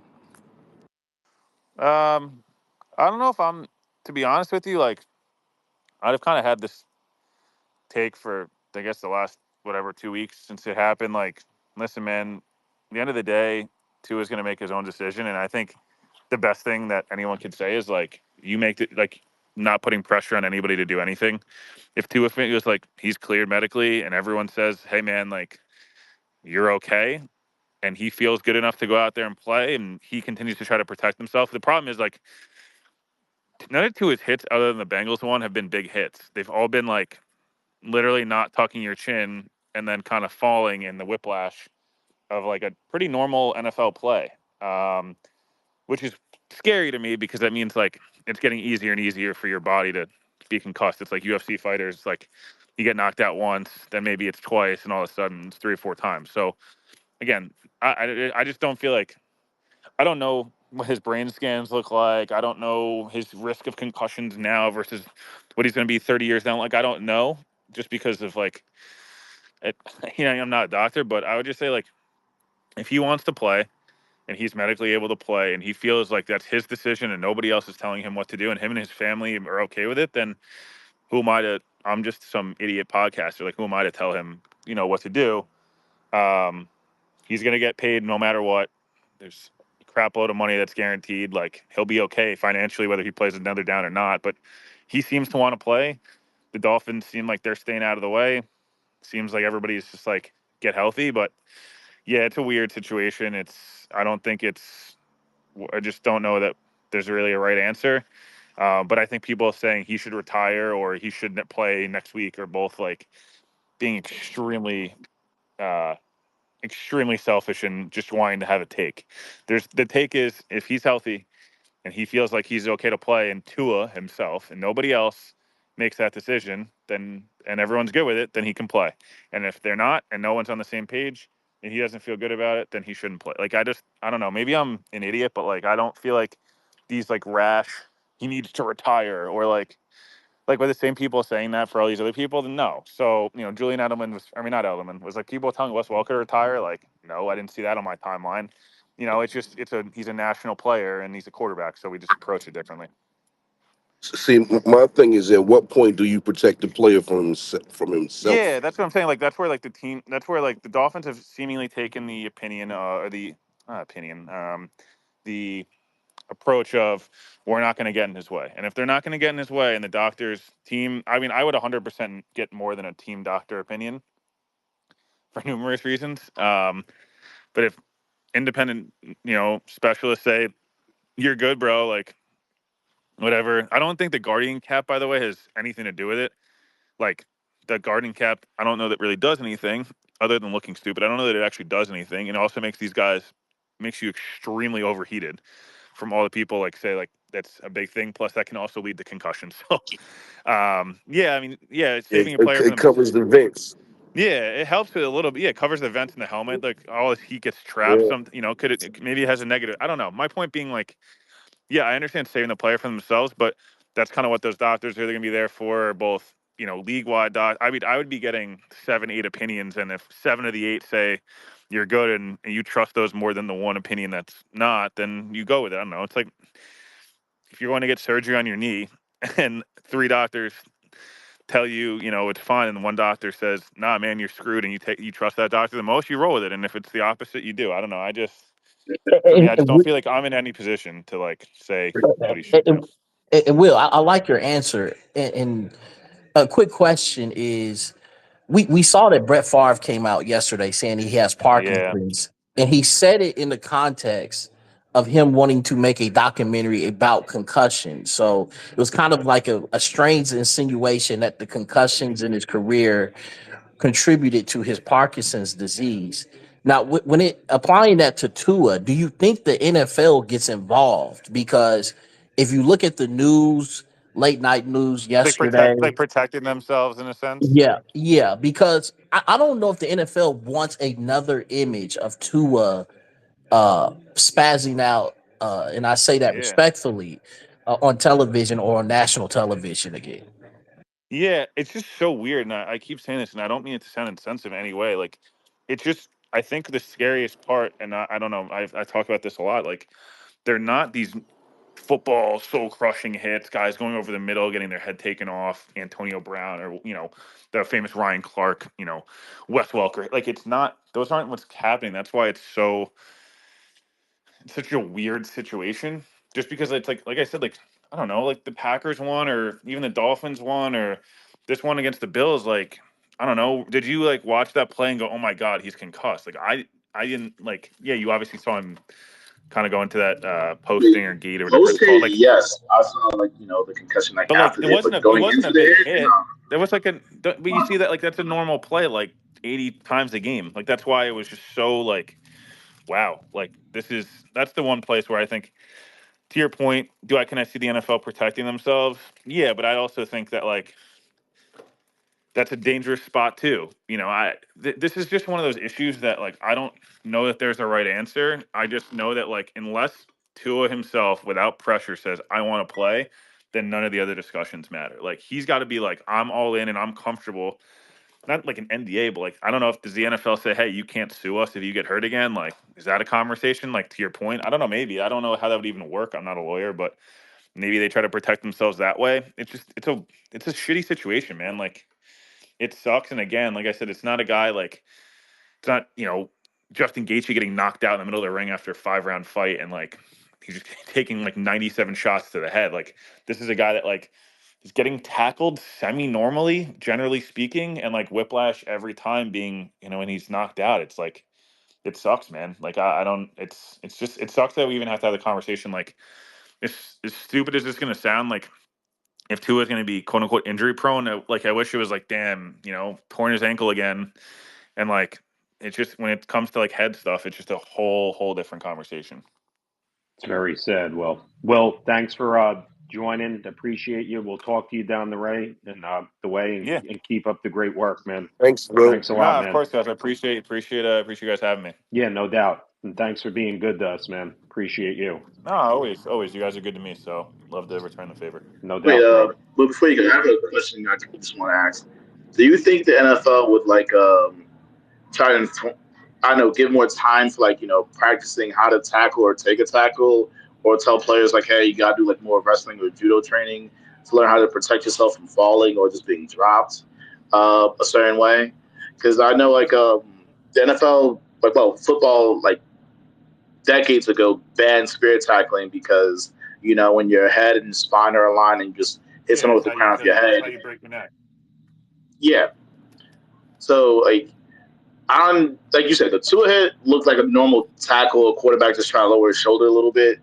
Like, and you're also right about the whole like this isn't the hardest hitting era of NFL football. So the whole Tua situation might just be an outlier. And Yeah, I think to your point, like learning how to tackle, learning how to hit people, how to take hits. I don't know, when I was 7 years old playing tackle football, which I guess sounds crazy in theory now, but like we were taught how to tuck your chin on a hit, how to make sure when you fall into the ground, you tuck your like. I don't know that everyone gets taught that, and it's not saying it's going to make you not have concussions. I mean, that's it's like saying to a boxer, or UFC fighter, like don't take headshots. Like, yeah, no shit, that'd be nice, but like it doesn't always happen. So yeah, I think it's not necessarily at an NFL level. I don't know, man. It's hard to retrain your body when you're doing something for 15, 16 years. I think it comes down to people when they're 7, 8, 9, 10, 11, 12, being taught properly how to tackle, how to take hits, how to wrap up, how to, you know, do all those different basics of football, and not having, moms and dads, et cetera, that are coaching kids, being an ego contest and just doing Oklahoma drills like that. I'm not sure that helps anybody. So, it kind of comes down to like the lower levels. It's the same way of like, in baseball right now, like, hey, how do we teach guys to like hit, for average again? Well, it's like, I don't know. You're not going to teach Joey Gallo at 30 years old how to like slap singles. Like, it's teaching kids when they're 8, 9, 10 years old that like how to play baseball or basketball, and read like comes down to like it's the NFL getting involved in, which I think they're already doing, but getting involved in more of the college and the high school and Pop Warner side of things, and how to teach guys how to tackle and take hits, as opposed to, I don't know. well, There's just probably there's the so pop few more in times. the high school side. It's tough.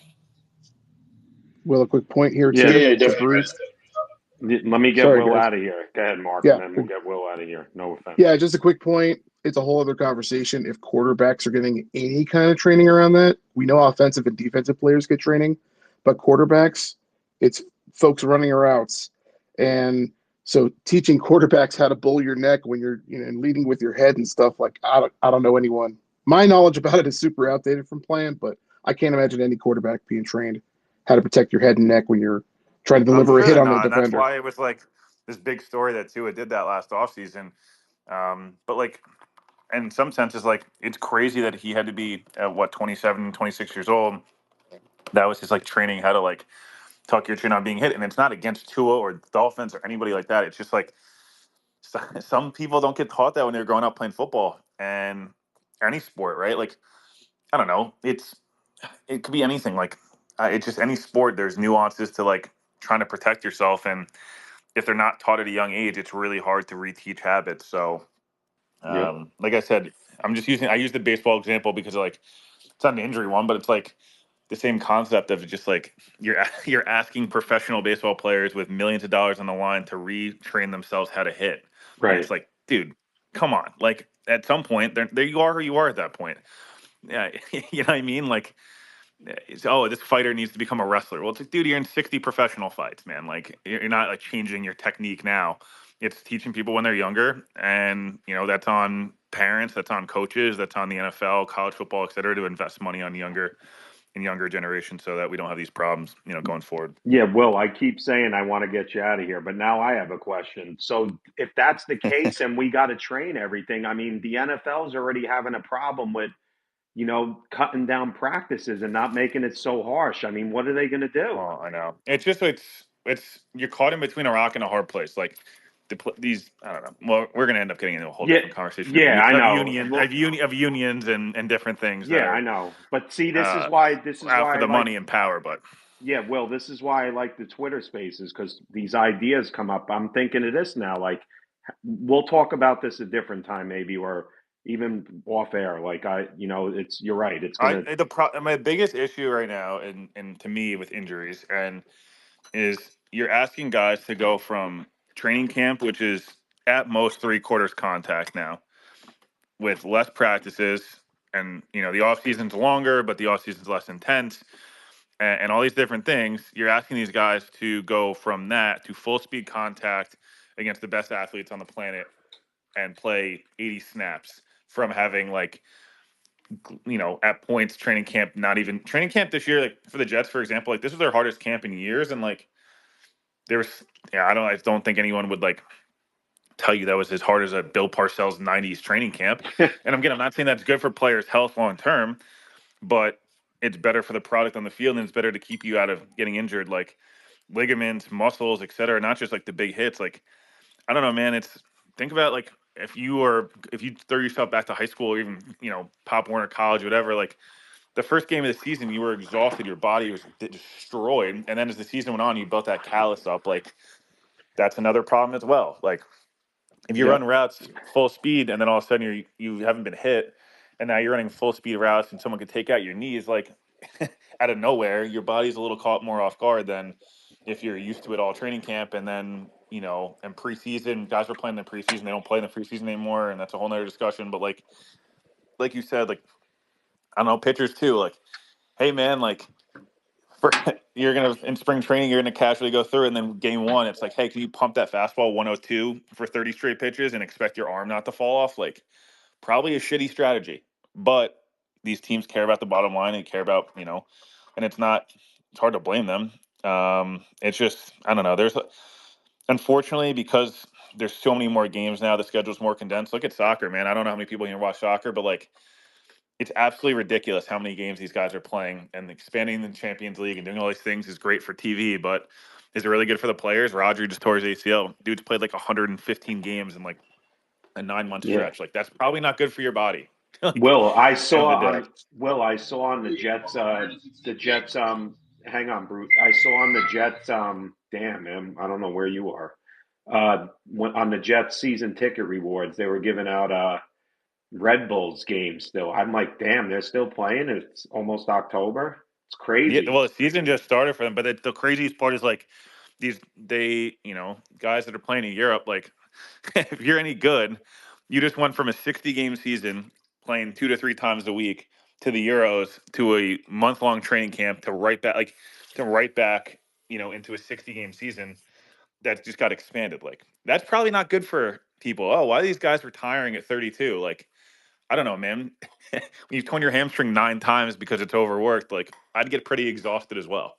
And so, yeah, those are much deeper conversations, but generally speaking, man, they've got to do a better job of, not practicing is not really helping guys play more games. It's honestly probably helping guys play less, even if in the time at the moment, it feels like it's helping.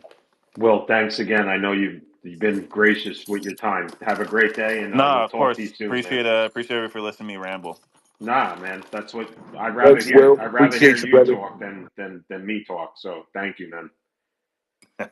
Appreciate it, guys. Have a good one. Good day, man. You too, Will.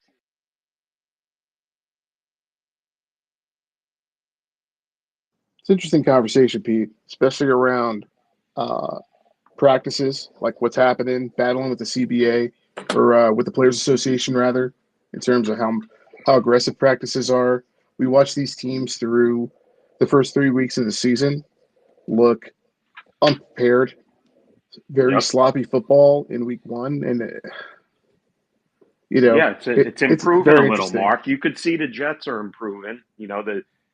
I know it's 3 games in 11 days or 10 days, but now let's see how the Jets come off of basically, a long stretch here of a mini bye, but playing on Thursday. I'm not curious to see how they come out. I just hope they don't come out flat because they didn't It's a come tough out flat against New England.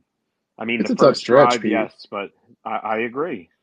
It's really tough if you think about it, because I mean, you got a lot tougher than we thought. Because I mean, a lot of folks were doing the win loss projection from the start of the year. It's like, oh, Denver, no problem. They beat Denver before, and now they're playing them at home. I don't think Denver's a slouch team. And then who saw Minnesota starting to look like this? We all thought, well, it was going to be, let's test out JJ McCarthy, and then Sam Darnold in the, he'll be the backup, I suppose. And now Darnold's playing inspired football. So, I mean, I Coach wonder if Mark. this is the new normal for the Jets in terms of how offense and defense performs, or if New England was a fluke. Yeah, Gene? I said it's all coaching. That's coaching. Sometimes it Yeah. comes down to coaching. Yeah, it's coaching and environment too, especially for Darnold. I mean, he's got a good coach. He's got the best receiver in football, potentially, right? And Justin Jefferson. So like they've got it's fascinating, man. This league, it never shocks me how it's just awesome to watch, man. Like all these storylines coming out. Who thought that Denver was going to be smacking up Tampa in their building? This is a team that's playing with a lot of confidence, man. They'll come into your house and smack you around, and that's turning into an interesting game. Yeah, Mark, I think it's going to be closer. Guys, before we close up, few listeners in here: Dom, Rusty, Ben, the Bills fan, what up? Brittany, Rock, always Hexakin, what up? Dan Moscow, Vezo, Jim Hamill, Medic, Nikki, what up? Ron, some of the Dolphins and Bills fans are in here too. I don't see any Patriot fans. I did see Jay Mick before, but yeah, man, it's halfway through the week. 2 more days of this, and then Jets football's here again. 1 o'clock game. Hey, Petey, Mark. If any one of you guys see my friend Reggie, he, No, he's a Dolphins Oh, fan. I haven't seen him, and I'm starting to get worried because he would always show up, and since the last 2 weeks, I haven't yeah, seen or heard anything from him. June. I'm concerned. Reg was here Tuesday morning, the day after the Jets lost in San Francisco. Yeah, and I haven't seen him since. If anybody got any June, information I'll on, reach on out to him, man. Reggie's whereabouts, please. I'm concerned. Yeah, Mike, they're Mike, on they're in strategy sessions, man, all on their own, talking about burning all down. What do we do with Greer, McDaniel? I'm sick of his press conference. I see it in the timeline. yeah, Like they're so Mike, mad. Mark. Let's get to Mike real quick. And Mike, right, Okay. real quick. I see my buddy Hector in here who does a lot of Met stuff. Mark, I know you're not a fan of baseball, but Hector in Jeez. Washington Heights, my buddy, good buddy. Kids even know him now. My kids, even when they see him on the video, they're like, hey, that's Hector. My little 4-year-old shouting him out. So keep up the good work, man. Mike, go ahead. How's everybody doing this morning? Good, Mike. Give me What's some going on there, Mike? positivity, Mike. Come on. Let me hear something positive today. You're always, I'm feeling good. The Jets are 2-1. We'll take the season with a grain of salt. You know what? I think this Denver game, for me, it's going to determine whether we see the Jets, I guess, take a leap for the season. If they're going to handle business, right? We said, okay, they should take care of the Titans. They should take care of the Patriots. This is another. They should take care of this team. So do they continue that trend? Or if they take a loss, no, the season's not over. No, I'm not going to overreact. But I think if, let's say, they do lose to the Broncos, it's like, okay, we're going to see this Jets team be, instead of this many wins, it's going to be this much. And I think we can then, I can reel it all in and say, okay, this is what we're dealing with. But I think if they do win, then it's like, okay, yeah, you know what? They lost week 1, but they're taking care of business, which is what you want from your team, which is what they should do. yeah, Mike. Right. Mike, if they lose, it's going to be Panic City again. By the way, I just saw a stat. The Bills had given up 4 pass plays of 20 plus yards, tied for third fewest in NFL. The Ravens have given up 16 pass plays of 20-plus yards, most in the NFL. That's crazy, man. I would have never thought that. Like, not the Bills' Let's just, standpoint, the Ravens, though. let's just hope that Yeah, Ravens that defense has doesn't continue this really got weekend. this year. Brute, Who you you want guys got tomorrow for Thursday night? Cowboys or Giants? for some reason, I think the Giants are going to hang around. I don't Yeah, know I do why, too. I think but they got the momentum if going it's right now. if it's a pick'em game, I don't know the spread, but pick'em, I got to take Dallas, but I don't know what the points are. If it's points and it's like 7, I'll take the Giants. So I'm usually not a Shout out to my man. good June. I'm sorry, I'm about to say no. Shout out to my man Stephen A. Sanchez down there. Stephen A. Sanchez. Oh, that's Hex. All right, guys, it's 10 o'clock. June, appreciate you. Mark, Chris, Buckeye, thanks for helping. James Cook's in here. Benny's in here. Brittany, Ben, Rusty, N Paz, Dan Moscow, Double R, Vezo, what up? Have a great day, guys. Go Jets. See you tomorrow. Thanks, everybody.